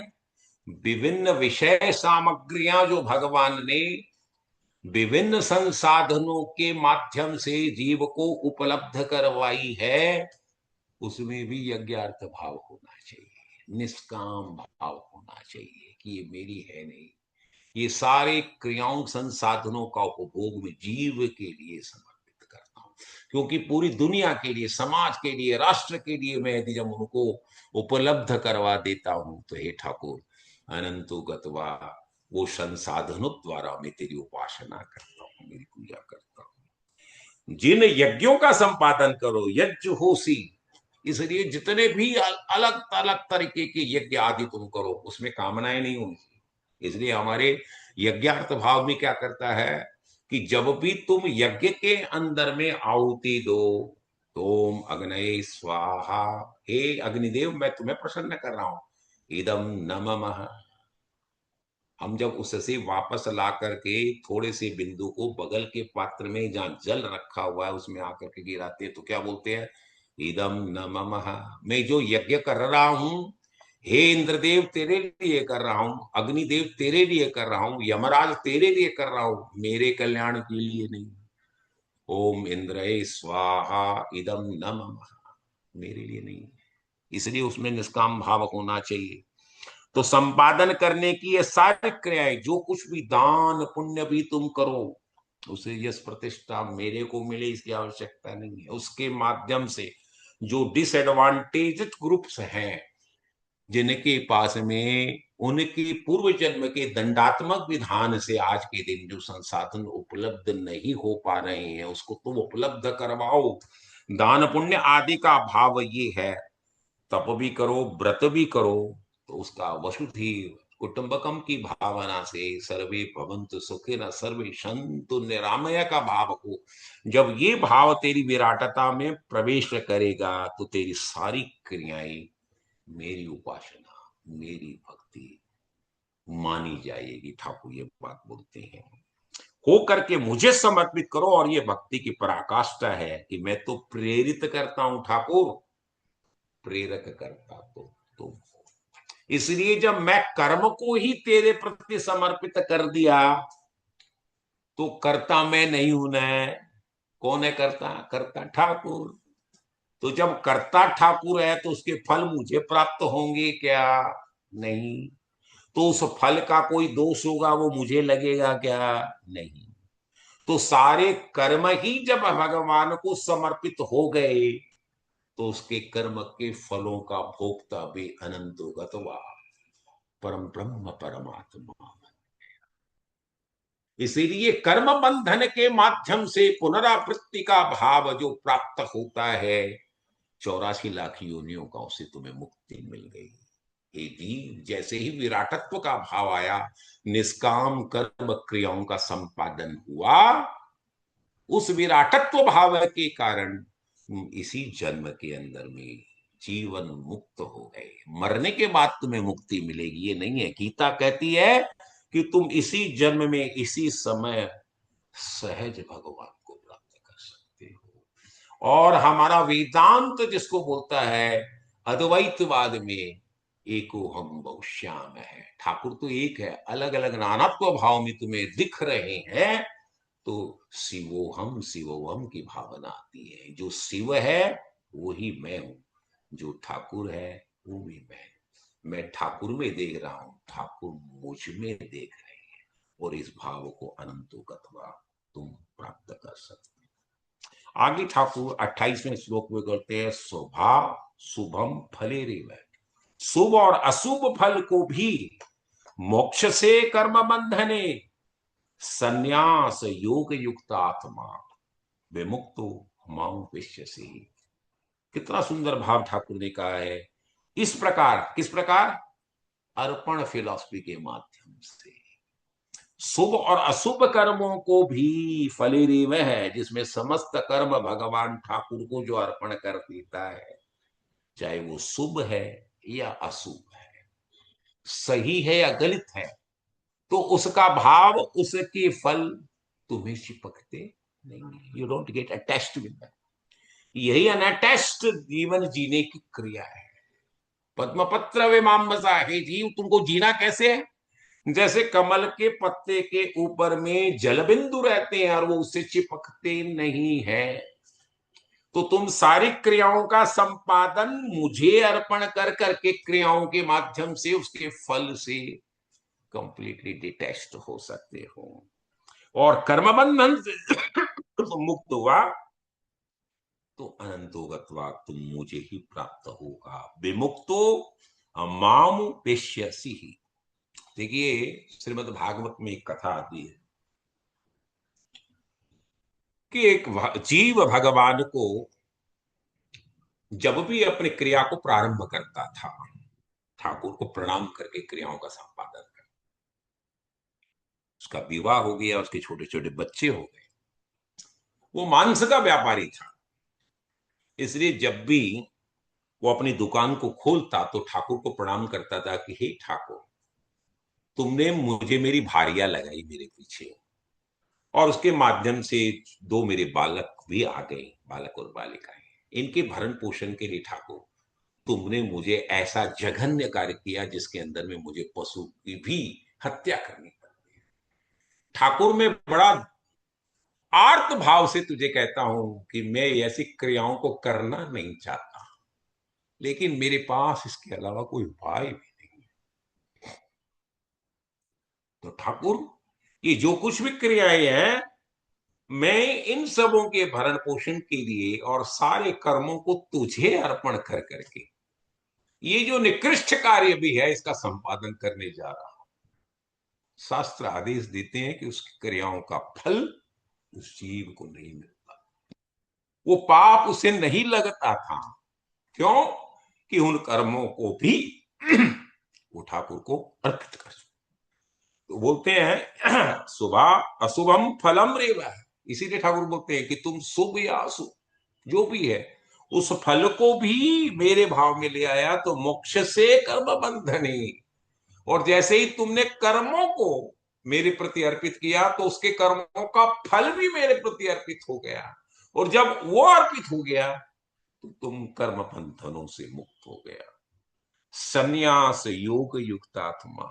लेकिन ठाकुर बोलते हैं जीव करना क्या है?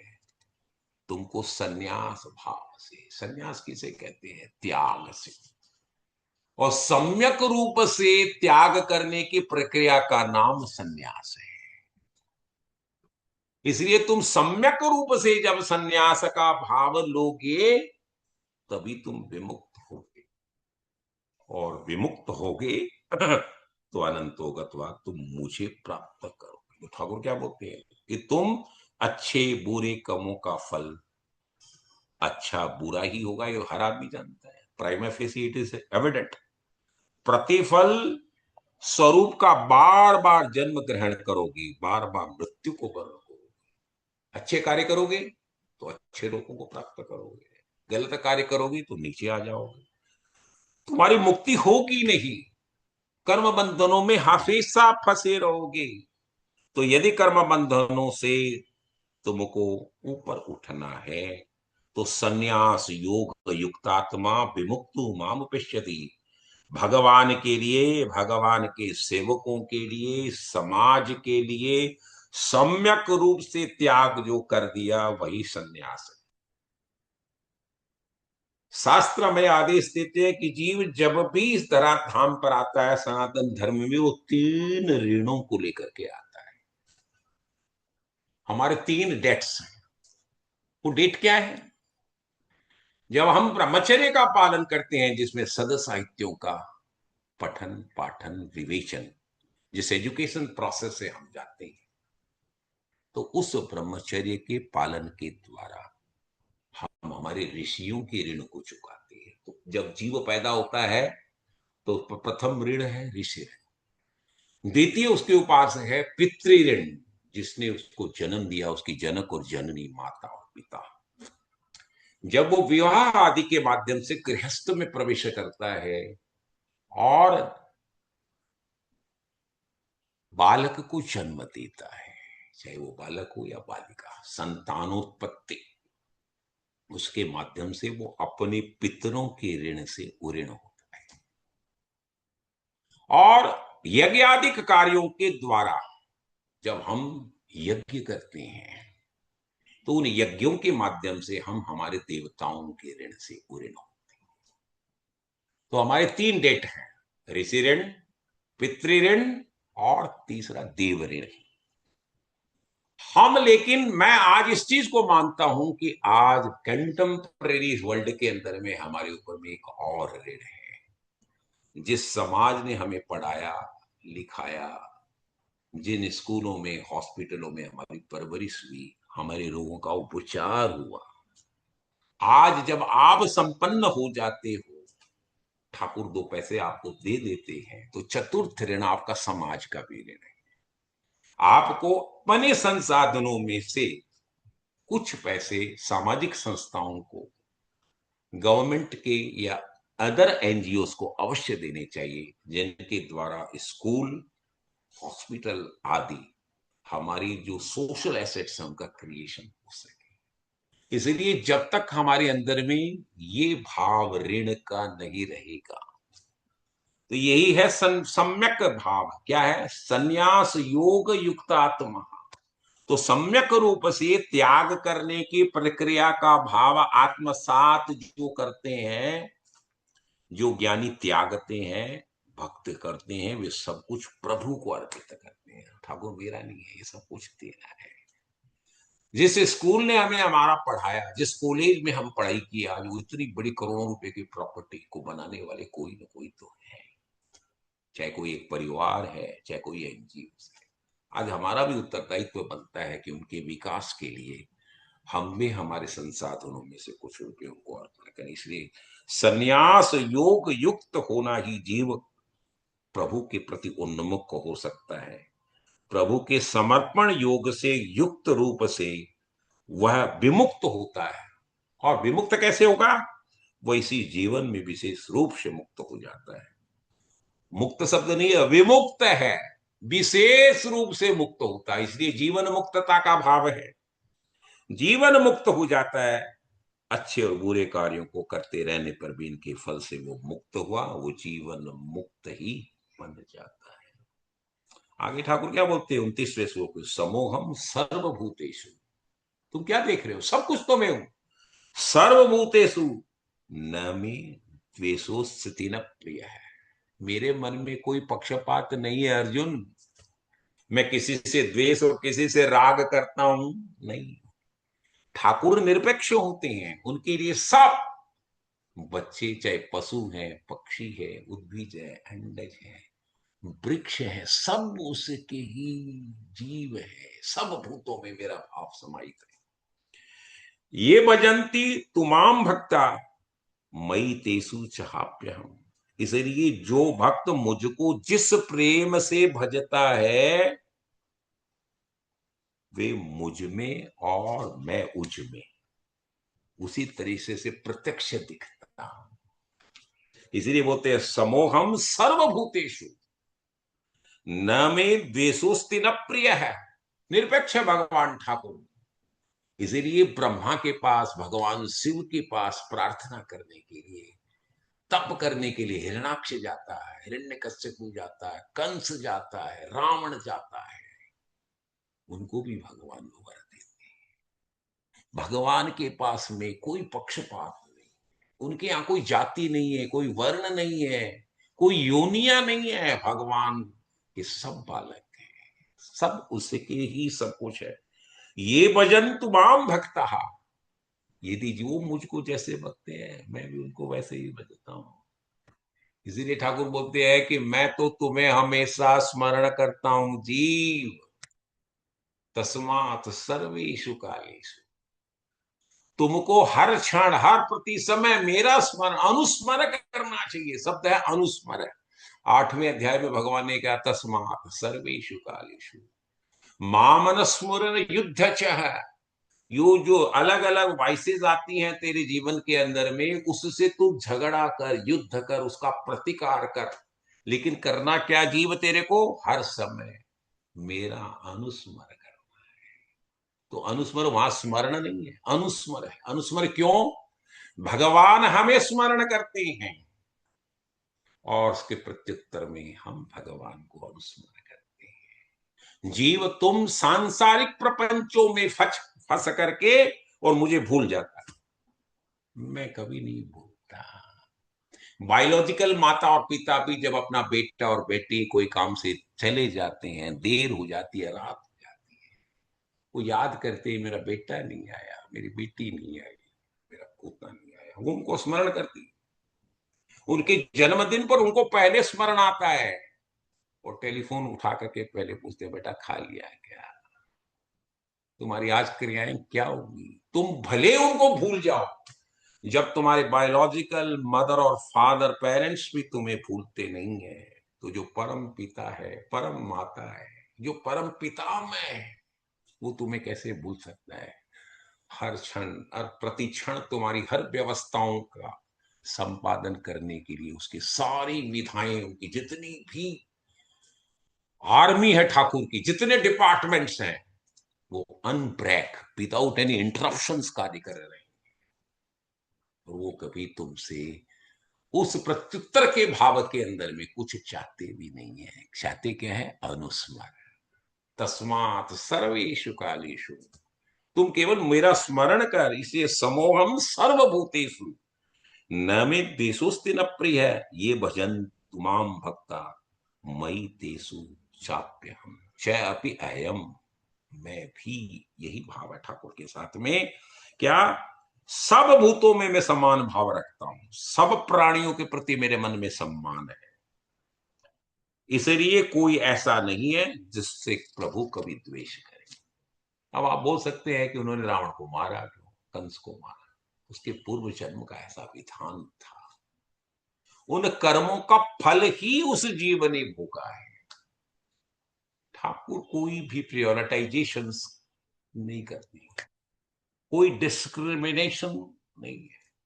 ठाकुर का भाव कभी भी ऐसा नहीं है, जो कुछ भी तुम फल का भोग कर रहा है जीव, तो तुम्हारे संचित कर्मों के माध्यम से जो प्रारब्ध में आ गया है, उसका फल तो भोगना पड़ेगा। और ये फल क्यों भोगना पड़ता है?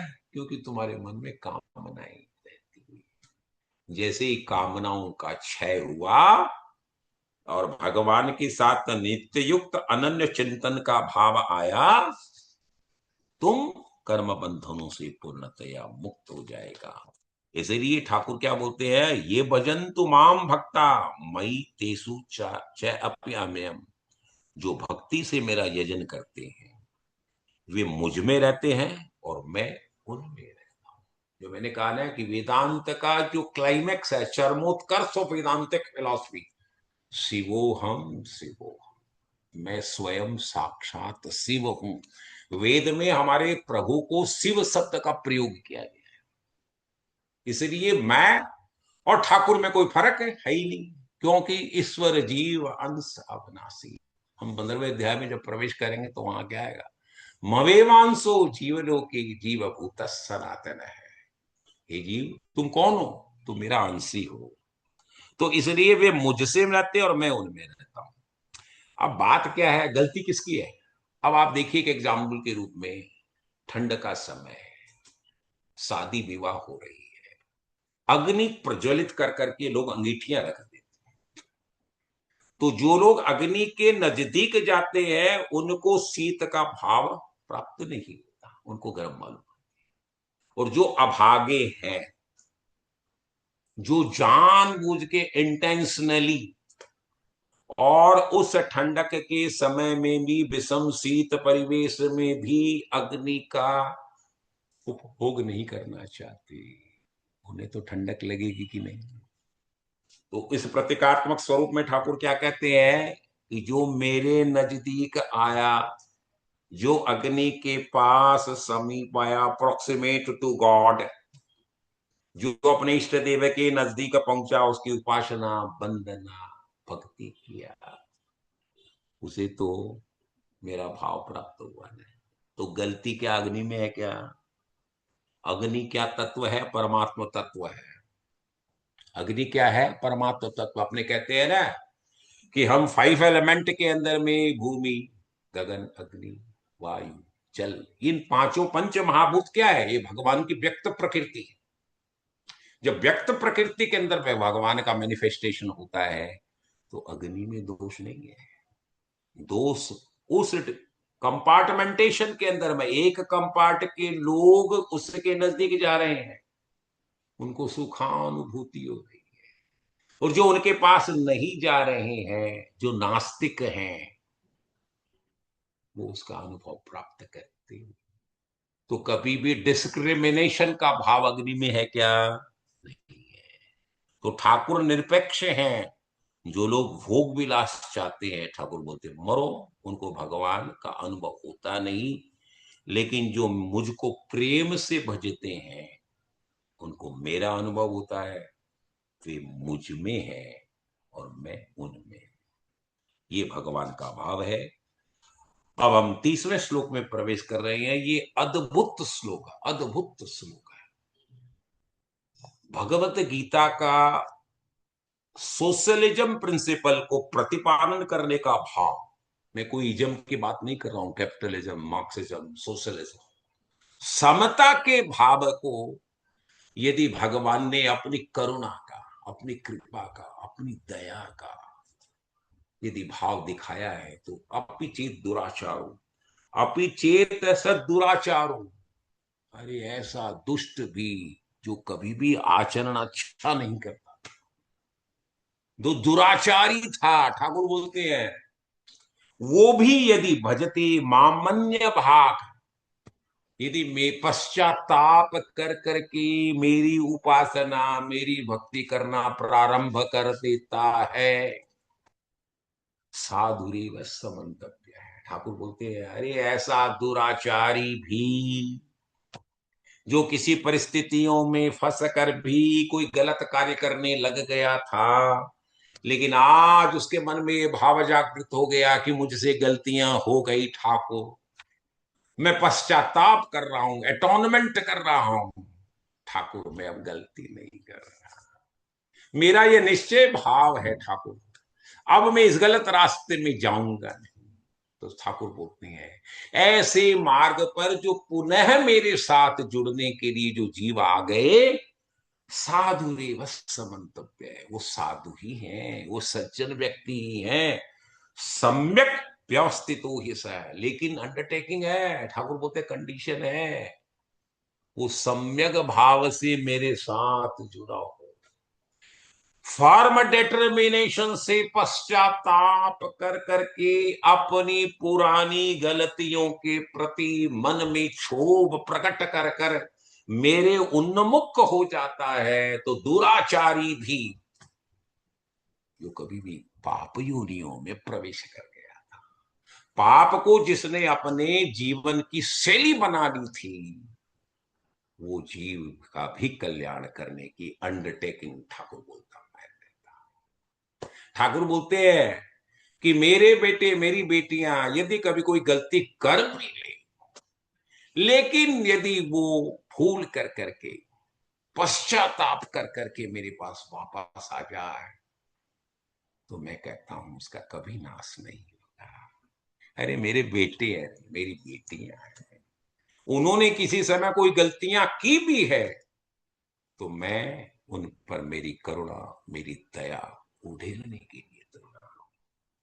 ये कितना सुंदर भाव भगवान की करुणा वरुणालय का दृष्टांत है। करुणा वरुणालय ठाकुर करते हैं, करुणा वरुणालय मतलब सागर, करुणा को जो सागर है, कृपा की जो सिंधु है, उनके भाव अभिव्यक्त, ये भगवान की वाणी है। गीता का विशेष महत्व क्यों है कि ये भगवान की वाणी, भगवान वाच है, मंत्रमय वाणी का स्वरूप गीता है। इसलिए गीता को हमेशा सर्वोत्कृष्ट भाव दिया गया, जिसमें सारे उपनिषदों का सारे पुराणों का, ब्रह्म विद्या का निचोड़ भगवान ने अपने मुखारविंद से 700 श्लोकों के अंदर में दिया है।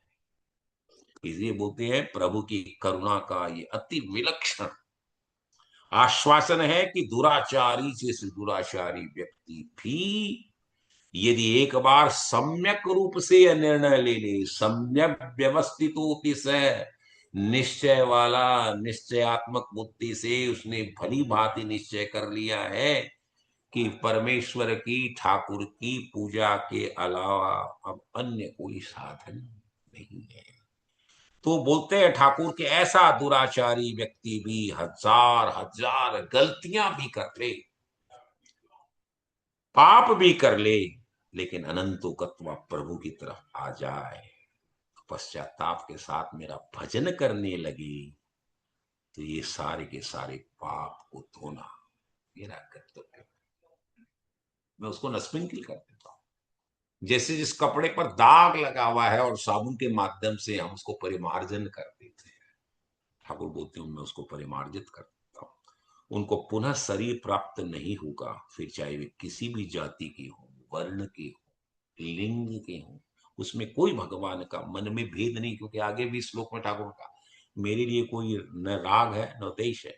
जो भगवान को अनन्य भाव से भजेगा तो पापी भी ठाकुर की करुणा के कारण जीवन मुक्त हो जाएगा। शर्त यह है कि दुराचारी को सम्यक रूप से, निश्चित रूप से, with firm determination. Firm determination कब आता है? जब मन में ये बैठ जाता है, चिंतन मानस पटल में ये निर्णय होता है कि मुझे ठाकुर के प्रति उन्मुख होना है। तो साधुरेवस्य मंतव्य, ठाकुर बोलते ये मेरी कल ओपिनियन है। देखिए मंतव्य शब्द का प्रयोग क्या माना गया हमारे सनातन धर्म में, कि ये मेरी मानना है, और once it is an opinion it is commandment of Thakur. Thakur बोलते वो अब दुराचारी नहीं रहा, अरे फलानिया वो तो अब चेंज हो गई, नाउ इट्स बिकम साधुरेवस्य मंतव्य। देखिए सुंदरकांड में भी गोस्वामी तुलसीदास जी ने यही भाव उपस्थित किया, और क्या किया, कोटि विप्र बध लागे ही जाहू, हजारों कोटि मारे करोड़ों ब्राह्मणों को मारने के बाद में, क्योंकि ब्राह्मण भगवान की सर्वोत्कृष्ट कृति है, क्योंकि ब्राह्मणस्य मुखमास, हमारे वेद कहते हैं कि भगवान का मुखमंडल जो है ये ब्राह्मण है, भुजाएं क्षत्रिय हैं, उदर वैश्य है, पाद शूद्र है। तो ऐसा उच्चस्थ स्थान ब्राह्मणों को दिया, क्यों? ठाकुर बोलता है मैं किसी से डरता भी तो केवल ब्राह्मणों से। विप्र प्रसादात कमला वरुण, इन्हीं ब्राह्मणों के आशीर्वाद से हे नारद मैंने लक्ष्मी का वर्ण किया है। विप्र प्रसादात धरणी धरोहम, यदि पूरी दुनिया का मालिक भी मैं कहलाता हूं तो केवल ब्राह्मणों के आशीर्वाद से।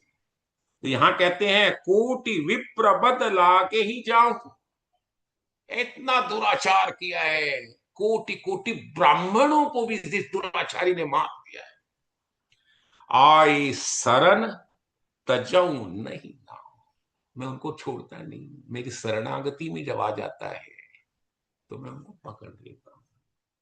सन्मुख हो ये जीव मोहि जन, और जब वो मेरे सामने आ जाता है तो ठाकुर बोलते जन्म कोटि अघ नाश ही तो, उसके करोड़ों करोड़ों जन्म के जो पूर्व जन्म में भी उसने पाप किए अघमतम पाप, उसको मैं काट देता हूं। तो भगवान की उन्मुखता का भाव ये है जो भगवान ने इस 30वें श्लोक के माध्यम से दिया।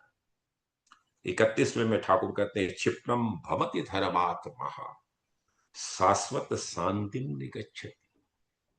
हर जीव का भाव क्या है? What is the object of the मानव योनि? We want eternal peace. हे ठाकुर मुझे प्राप्त हो कौन सी? शाश्वत अखंड असीम शांति, जिसका दूसरा स्वरूप ही भक्ति है।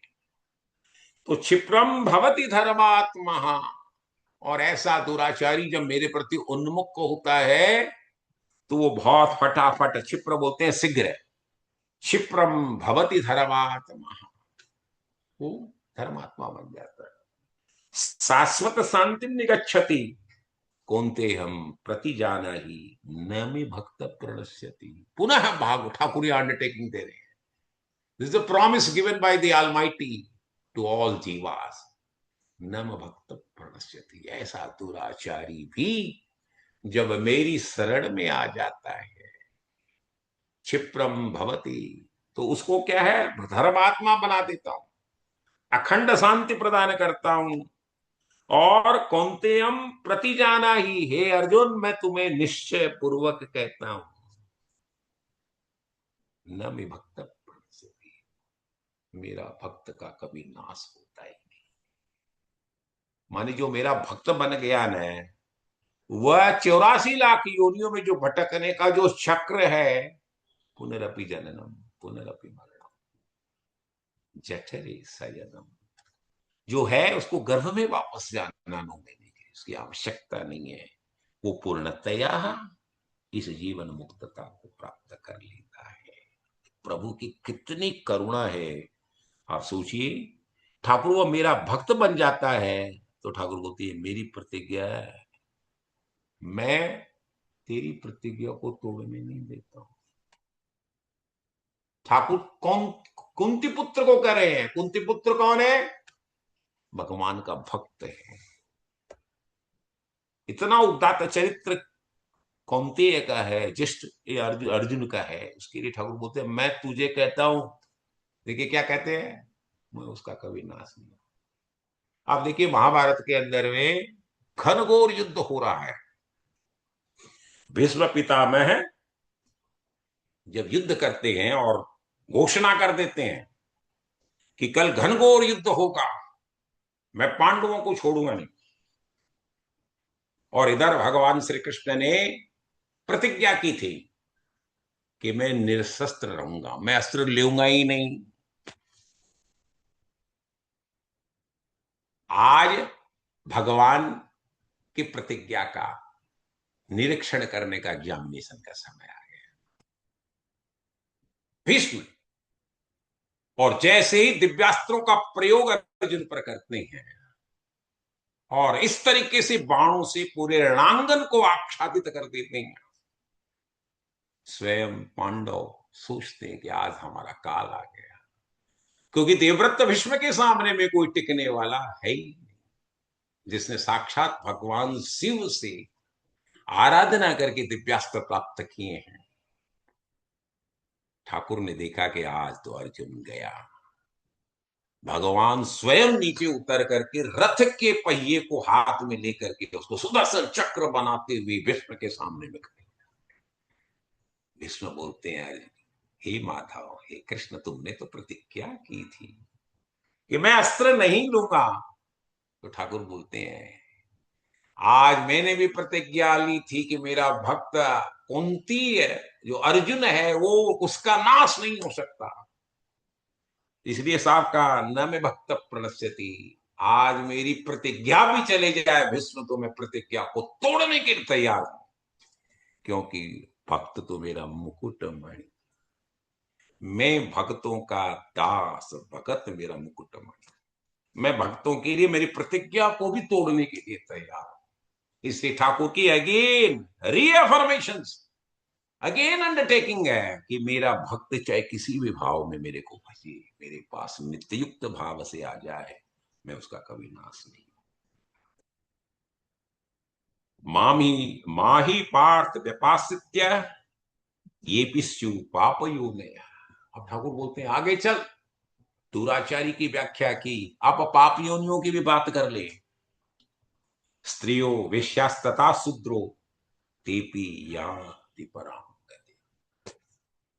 ठाकुर बोलते हैं माही पार्थ व्यपाश्रित्य है, क्या, हे अर्जुन, स्त्री वैश्य शूद्र और पापियों जैसे चांडाल आदि जो कोई भी मेरी शरण में आ जाता है, मैं उसको यान्ति पराम गति, मेरा परम धाम देता हूं। वो परम गति को प्राप्त करती है। आगे ठाकुर ने कहा, देख लेकिन मेरे भक्ति के साथ में यही है, तुम किसी भी रूप में अवतरण लिए हो, केवल ब्राह्मण की बात नहीं, पाप योनियों में भी है, दुराचारी में भी है। तो ठाकुर बोलते हैं केवल मेरे प्रति उन्मुख होने की आवश्यकता है।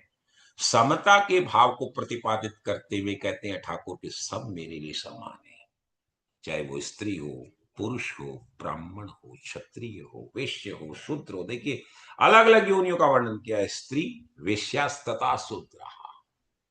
आप बोल सकते हैं कि भी अपर कास्ट के बारे में बात की, नहीं, उन्होंने कहा सब पुण्यात्मा पापात्मा जितने भी हैं सभी को मेरी ओर आने का समान अधिकार है, सब मेरे पास आ गए। ये तो केवल कर्मकांड में इसका विभाजन है, ठाकुर के पास तो सारे जीव एक। इसलिए भाव ठाकुर क्या बोलते हैं, जीव ने यदि सम्यक रूप से ये निश्चय किया है कि मैं आपको अपना लूंगा, तो न तो वो पापी है न अधम है, उसको सबको मैं किसी को छोड़ता नहीं। अनन्यता ही मेरी एक कसौटी है, मेरे अलावा किसी दूसरे का उसके पास आश्रय नहीं है। जाई विधि राखे राम ताई विधि रही। हे ठाकुर तुमने मुझे दरिद्रता दिया तो ठाकुर ये भी तेरा प्रसाद है, तुमने मुझे विषाद दिया ये भी तेरा प्रसाद है, तुमने मुझे ऐश्वर्य प्रदान किया तो ठाकुर मैं उसे भी झुक करके तेरा प्रसाद ही मानता हूं। तो जो इस तरह की भावनाओं को, अनन्यता की कसौटी पर जीव को मेरे प्रति परायण करती है, ये भक्ति अनन्यता, चाहे वे किसी भी तरीके से। तो ठाकुर क्या बोलते हैं, अरे शिशुपाल है रे, कंस है रे, रावण है रे, इन सबों का भी तो उद्धार मैंने किया। क्यों? अनन्य भाव से, वो भले ही शत्रु भाव से मुझे भजते थे, उनकी अनन्यता की थी कि सुबह में, दिन में, रात में कंस को हमेशा भगवान श्री कृष्ण दिखते थे, रावण को हर क्षण हर चिंतन में, मानस पटल के अंदर में भले ही भय से हो, वो केवल भगवान की भक्ति ही करता। तो शत्रु भाव से भी या अन्य कोई भाव से भी जो भगवान को अनन्यता से भजता है, पूजन करता है, तो ठाकुर बोलते हैं ऐसे भी लोगों को, तो मैं तो स्वयं असुरों को भी यदि मैं त्राण दे सकता हूं तो सब के सब मेरी उपासना के अधिकारी हैं। और जब वो मेरे साथ जुड़ जाते हैं तो परम धाम ले जाने की अंडरटेकिंग है। फिर कहते हैं पुनर्ब्राह्मणा पुण्य, पुण्यशाली ब्राह्मण, भक्ता राजर्षयस्तथा, और राजर्षि जैसे ऋषि। राजर्षि कौन हुए? राजर्षि हुए राजा जनक, राजर्षि हुए राजा परीक्षित, जिन्होंने राजत्व का पालन करते हुए भी अपने क्रियाओं के संपादन में निष्काम भाव रखा। इसीलिए जनक को विदेह राज कहा था, उन्हें विदेह ध्येय का भी भान नहीं रखता। अनित्यम सुखम लोकम इमं प्राप्य भजस्व मां। इसलिए बोलते हैं ठाकुर क्या, कि जो जिसमें भी हो, पुण्यशाली ब्राह्मण हो, राजर्षि हो, भक्तजन, जो भी मेरी शरण में आएगा वो परम गति को प्राप्त होगा। असुखम, सुख रहित, क्षण भंगुर अनित्यम इमम, इस शरीर को प्राप्त होकर के निरंतर मेरा। इसलिए ठाकुर बोलते हैं अब क्या है जीव, तेरे को इतने दृष्टांत मैंने बताए, इसका अल्टीमेट रिजल्ट क्या निकला? हे जीव तुमको नित्य, अनित्य से नित्य की तरफ जाना है, तुमको खंडित से अखंड की तरफ जाना है। तो ठाकुर बोलते हैं तुम अनंतो गत्वा मुझे भज, क्योंकि अनंतो गत्वा उसी से तुम उसको प्राप्त कर सकते हो। ये जो भी संसार है ये अनित्य है, हर समय क्षण क्षण क्षण क्षण घट रहा है। जो कल था वो आज है क्या? परसों था वो आज है क्या? कल रहेगा क्या? तो कंटिन्यूअस इसमें चेंजेज आ रहा है, इसका कंटिन्यूअस लोप हो रहा है। तो ये जो दुखालय है, इस दुखालय से हटने का एकमात्र भाव है कि तू मेरा भजन कर, मेरे साथ उन्मुख हो। तो मृत्यु लोक में घटने वाली घटनाओं से भी परे यदि जीव शिक्षा नहीं लेता है तो ठाकुर बोलते मेरी गलती है क्या? अरे मैं तो तेरे को बार बार चेता रहा हूं, I go on reminding several times, giving all these instances and examples. मैं तुमको अलग अलग तरह के एग्जाम्पल दे रहा हूं, तुम उसके बाद भी तुम मृत्यु को ही वर्ण करना चाहते हो रे, तो जाओ। और तुम मृत्यु से ऊपर उठना चाहते हो, तो उस शोक को, रोग को, जो इस अपमान का जो दुख है उसको, तो इस अनित्य और असुख मानव शरीर को प्राप्त कर कर भी मेरा भजन नहीं करेगा तो क्या होगा रे। इसलिए अनंतो गत्वा माम भजस्व है, मेरा भजन कर, मेरे साथ जुड़, सारी क्रियाओं का संपादन मेरे उन्मुख होकर के कर। और अंतिम श्लोक जो है 34वां 9वें अध्याय का, वो तो अद्भुत श्लोक है। भगवान ने इसको रिपीट किया है। देखिए 700 श्लोकों की गीता के अंदर में 34वां श्लोक दोबारा 18वें अध्याय के अंदर में 25वें श्लोक में पुनः आया है। और उस श्लोक का पहला स्टैंजा सेम है। तो रिपीटेशन कब आता है? रिपीटेशन जब आता है जब ठाकुर के मन में अत्यांतिक करुणा का भाव प्रदर्शित होता है, जो बार बार, जैसे हमारी माता कहती थी, अरे रात होगी, ये रास्ते से जाए मत, फिर थोड़ी सी देर आगे नहीं, अरे बटे से जाए मत, टेलीफोन पर तुम उधर से गया नहीं ना, बार बार रिपीटेशन तभी आता है जब ठाकुर की आत्यंतिक करुणा होती है। और ठाकुर उनके माध्यम से आपको सूत्र प्रदान कर रहे हैं, मन मना मम मद भक्तो मद्याजी माम नमस्कुरु। सेम ये स्टेंजा 18वें में भी मिलेगा, 18वें अध्याय में, अमामि विश्वस्य युक्तत्व आत्ममात्मम मत पर आए। देखिए कितने सुंदर सूत्र भगवान ने दिया है। मन मना, हे जीव, तू मेरे प्रति आश्रित होना चाहता है, मेरे पास आना चाहता है, जीवन मरण के बंधन से छूटना चाहता है, तो क्या कर, मन मना, तेरे मन को मुझे दे दे। हमारे सारे ऑर्गन्स के अंदर में हमारे 10 ऑर्गन माने गए हैं, 10 इंद्रियां हैं, उसमें मन ठाकुर का स्वरूप। हमारी सारी क्रियाओं का प्रतिबिंबित भाव मन में दिखता है। देखिए हनुमान चालीसा हम गाते हैं तो उसमें बोलते श्री गुरु चरण सरोज रज निज मन मुकुर सुधार। मुकुर क्या है? दर्पण। हे गुरु जी महाराज, गुरु जी कौन? सदगुरु साक्षात परमात्मा है। श्री गुरु चरण सरोज रज, मेरे सदगुरु के चरण रज से मेरे मन रूपी दर्पण को मैं सुधार सकूं, निज मन मुकुर सुधार। और ऐसे ही भगवान, हम 10वें अध्याय में जब प्रवेश करेंगे विभूति योग में, तो ठाकुर को इंद्रियाणाम मनस्यास्मि, भगवान ने विभूति का वर्णन किया। और अर्जुन को भी कहा कि अर्जुन तुम कौन रे, तुम केवल मेरी भुआ के बेटे नहीं हो। पांडव 5 है, लेकिन धनंजय जो है अर्जुन, उसमें मेरी विभूति प्रवेश की है। पांडवा नाम वेदा नाम साम वेद, उसमें ऋतु नाम कुसुमाकर, नराणाम नराधिपम, ऐसी विभूतियों का वर्णन आएगा। एक एक शब्द की व्याख्या इतनी सुंदर है। तो बोलते हैं मनमना मव भव मद भक्तो, और दूसरा क्या है? तुम मेरा भक्त बन, मद्याजी माम नमस्कुर हो, और सारी क्रियाओं को मेरे प्रति अर्पण कर, मेरे को प्रणाम कर, मेरा भजन कर, अमाव विश्वसी, और क्या है? केवल मुझको, मुझको अर्पण कर। अरे तुम मन नहीं दे सकता, क्रियाएं नहीं दे सकता, भक्ति नहीं कर सकता, तो ठाकुर को दे ले। और सिंपलर फॉर्म है, माम नमस्कुरु, मेरे को प्रणाम तो कर सकता है रे जी ठाकुर, तुम मन नहीं दे सकता, प्रणाम तो कर।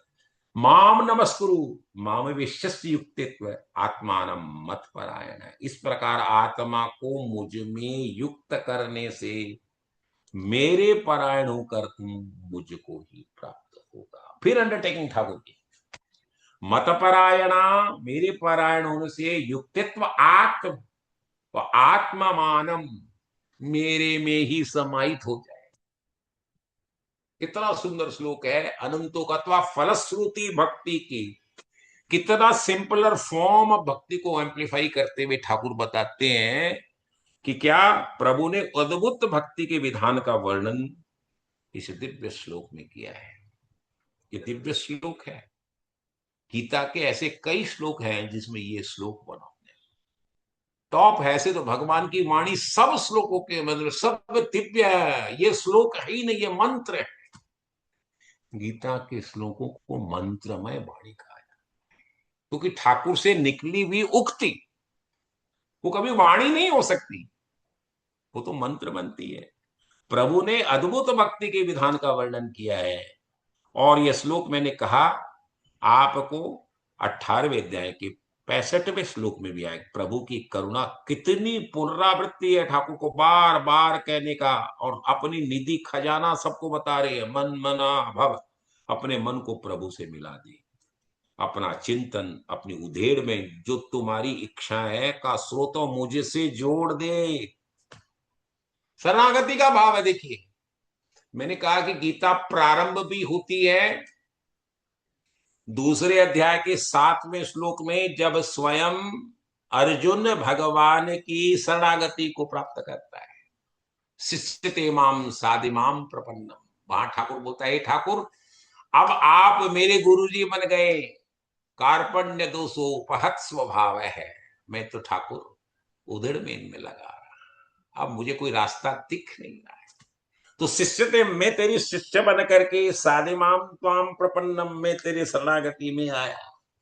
और गीता के 18वें अध्याय के 66वें श्लोक में भी भगवान का समापन जहां है वाणी का, वो भी शरणागति में, सर्वधर्मान परित्यज्य मामेकम शरणम। शरणागति से प्रारंभ है और शरणागति में ही उसका समापन। विषाद से प्रारंभ है और आनंद में उसका समापन। प्रथम अध्याय विषाद योग है और 18वां अध्याय संन्यास योग, और वो संन्यास के साथ में क्या है, मोक्ष संन्यास। मोक्ष संन्यास योग जहां केवल सेलिब्रेशन सेलिब्रेशन सेलिब्रेशन है। मद भक्तो मुझसे प्यार कर, मुझको अपना प्रेम दे। मद भक्तो मद्याजी माम, मेरी पूजा कर। माम नमस्कुर हो, तो अपने क्रिया भी तुम मुझको दे दो, मन भी दे दो, बुद्धि भी दे दो। ठाकुर क्या बोलते हैं, और मन में अपना चिंतन मुझको दो, ज्ञान मुझे दो, प्रेम मुझे दो, अपनी क्रियाएं मुझे दो। मद भक्ता, अपनी भक्ति मुझे दो। तो ठाकुर क्या है, ज्ञान भक्ति क्रिया तीनों का समागम। ठाकुर बोलते हैं कि हे जीव तेरे पास कुछ है नहीं, you surrenders in totality before me. जब तक तेरे मन में ये शरणागति का भाव नहीं आया, you don't have the eligibility to get. तुम मुझे यदि प्राप्त करना चाहते हो तो केवल शरणागति ही इसका एक रास्ता है। मेरे लिए यजन कर, मेरे लिए मन कर, मुझको ही सब कुछ दे दे। माम नमस्कुर हो, बार बार मुझे नमस्कार कर। मत परायणा, मुझको अपना सबसे बड़ा आश्रय मान। जैसे स्वयं पांचाली जब सभा के अंदर में उसका वस्त्रों का चीरहरण हो रहा है, आर्त भाव से ठाकुर को जो भजती है कि त्राई माम पाई माम, हे केशव हे माधव, अब मेरे पास कोई नहीं। भगवान का विचित्र वस्त्रावतार हो गया। अरे ठाकुर वहां पैदा नहीं हुए, वो तो वस्त्र में ही प्रवेश कर गए। हजारों टन साड़ी स्वयं दुशासन टानता रह गया और वहां पर उसको विराम नहीं मिला। तो भगवान अपने भक्तों के रंजन के लिए, उनके प्रतिज्ञा का पालन करने के लिए, उनकी रक्षा करने के लिए कैसा स्वरूप धारण कर सकते हैं भगवान की अद्भुत है। युक्तित्व आत्मनम, अपने अंतःकरण को तुम मुझे दे दो। मन बुद्धि चित्त और अहंकार, ये अंतःकरण चतुष्टय भाव है। इन चारों को जब तुम मेरे प्रति समर्पित कर दोगे तो अनंतो गत्वा, तुम मुझे ही प्राप्त हो, तुम मुझको प्राप्त हो जाओगे। भगवान को प्राप्त करना कितना सरल है, कितना संभव है, कितना सहज है। भगवान अपनी भक्ति की तिजोरी की कुंजी चाबी हर भक्त को उपलब्ध करवा रहे हैं। इसीलिए इसको बोलते हैं राजविद्या। ये भक्ति की राजविद्या है। 9वां अध्याय देखिए, महाभारत में श्रीमद् भगवत गीता उसका हृदय स्थान है, अनुशासन पर्व में। और श्रीमद् भगवत गीता के 700 श्लोकों के 18 अध्याय में 9वां ये गीता का हृदय है, ये मर्मस्थान। इसमें आप जितना प्रवेश करो, जितना आनंद लो, उतना आनंद आपको ठाकुर का प्राप्त होता है। तो ठाकुर को प्राप्त करने का कितना सरल और सहज रास्ता ठाकुर ने बताया। भक्ति का ये निचोड़ है, ये निष्कर्ष है, यही राज विद्या है, अति गोपनीय विद्या है। बात है जो प्रभु भक्तों को बतला रहे हैं। हम सारा काम करते हुए सोचिए कि ये काम भगवान का है, भगवान करा रहे हैं, भगवान कर रहे हैं, मैं भगवान के लिए कर रहा हूं। भगवान को जो प्रिय हो जाएगा वो भगवान का ही हो जाएगा। And that is bhakti is equivalent to God and God is equivalent to bhakti. इसलिए शिव और अहम में कोई भाव नहीं है। अहम का भाव विलीन हो जाता है। I get dissolve in we. I हट जाता है और वी हम वयम रह जाता है। इसीलिए ये चरमोत्कर्ष है भक्ति का। यही ज्ञान का चरमोत्कर्ष है कि जब हम भगवान में हमारी आइडेंटिटी को लूज कर देते हैं। नदियों का जब तक चरमोत्कर्ष नहीं होता, जब तक वो सागर में जाकर के अपने आप को विलुप्त नहीं कर देते। ये विलय ही भक्ति का निचोड़ है। सर्वे भवन्तु सुखिनः, सर्वे सन्तु निरामया, सर्वे भद्राणि पश्यन्तु मां कश्चित् दुःखभाग् भवेत्। ओम शांति, ओम शांति, ओम।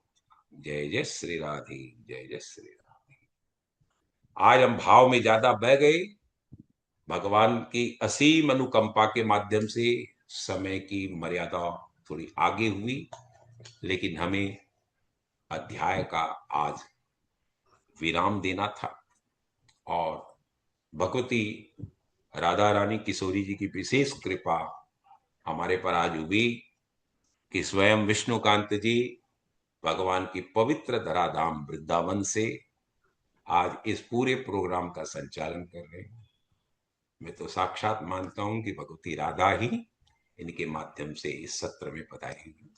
आज व्यास जय जी जय मैं बोल श्री राधे, आज जय जय व्यास जी मैं बोलना चाह रहा था, मतलब कि ऐसा लग रहा था कि व्यास जी के मुंह से स्वयं ठाकुर जी बोल रहे हैं। सही बोल रहा हूँ, आज अपनी भावनाओं में बह गए थे। इतना सुनने में आनंद आ रहा था। आज सही में एकदम शांति फील हुई सुन करके। और व्यास जी, आपने गीता के अध्याय 9वें अध्याय के श्लोक 22 से 34 का जो विवरण किया, वो इतने सरल और प्रभावी रूप से, उसके कारण हमारी भगवान के प्रति भक्ति और भी गहरी होती जा रही है।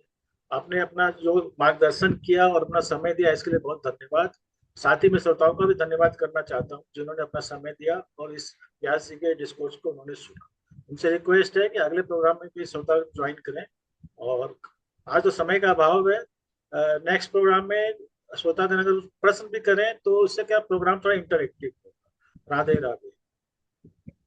आज प्रोग्राम समाप्त करता हूँ। राधे राधे सभी।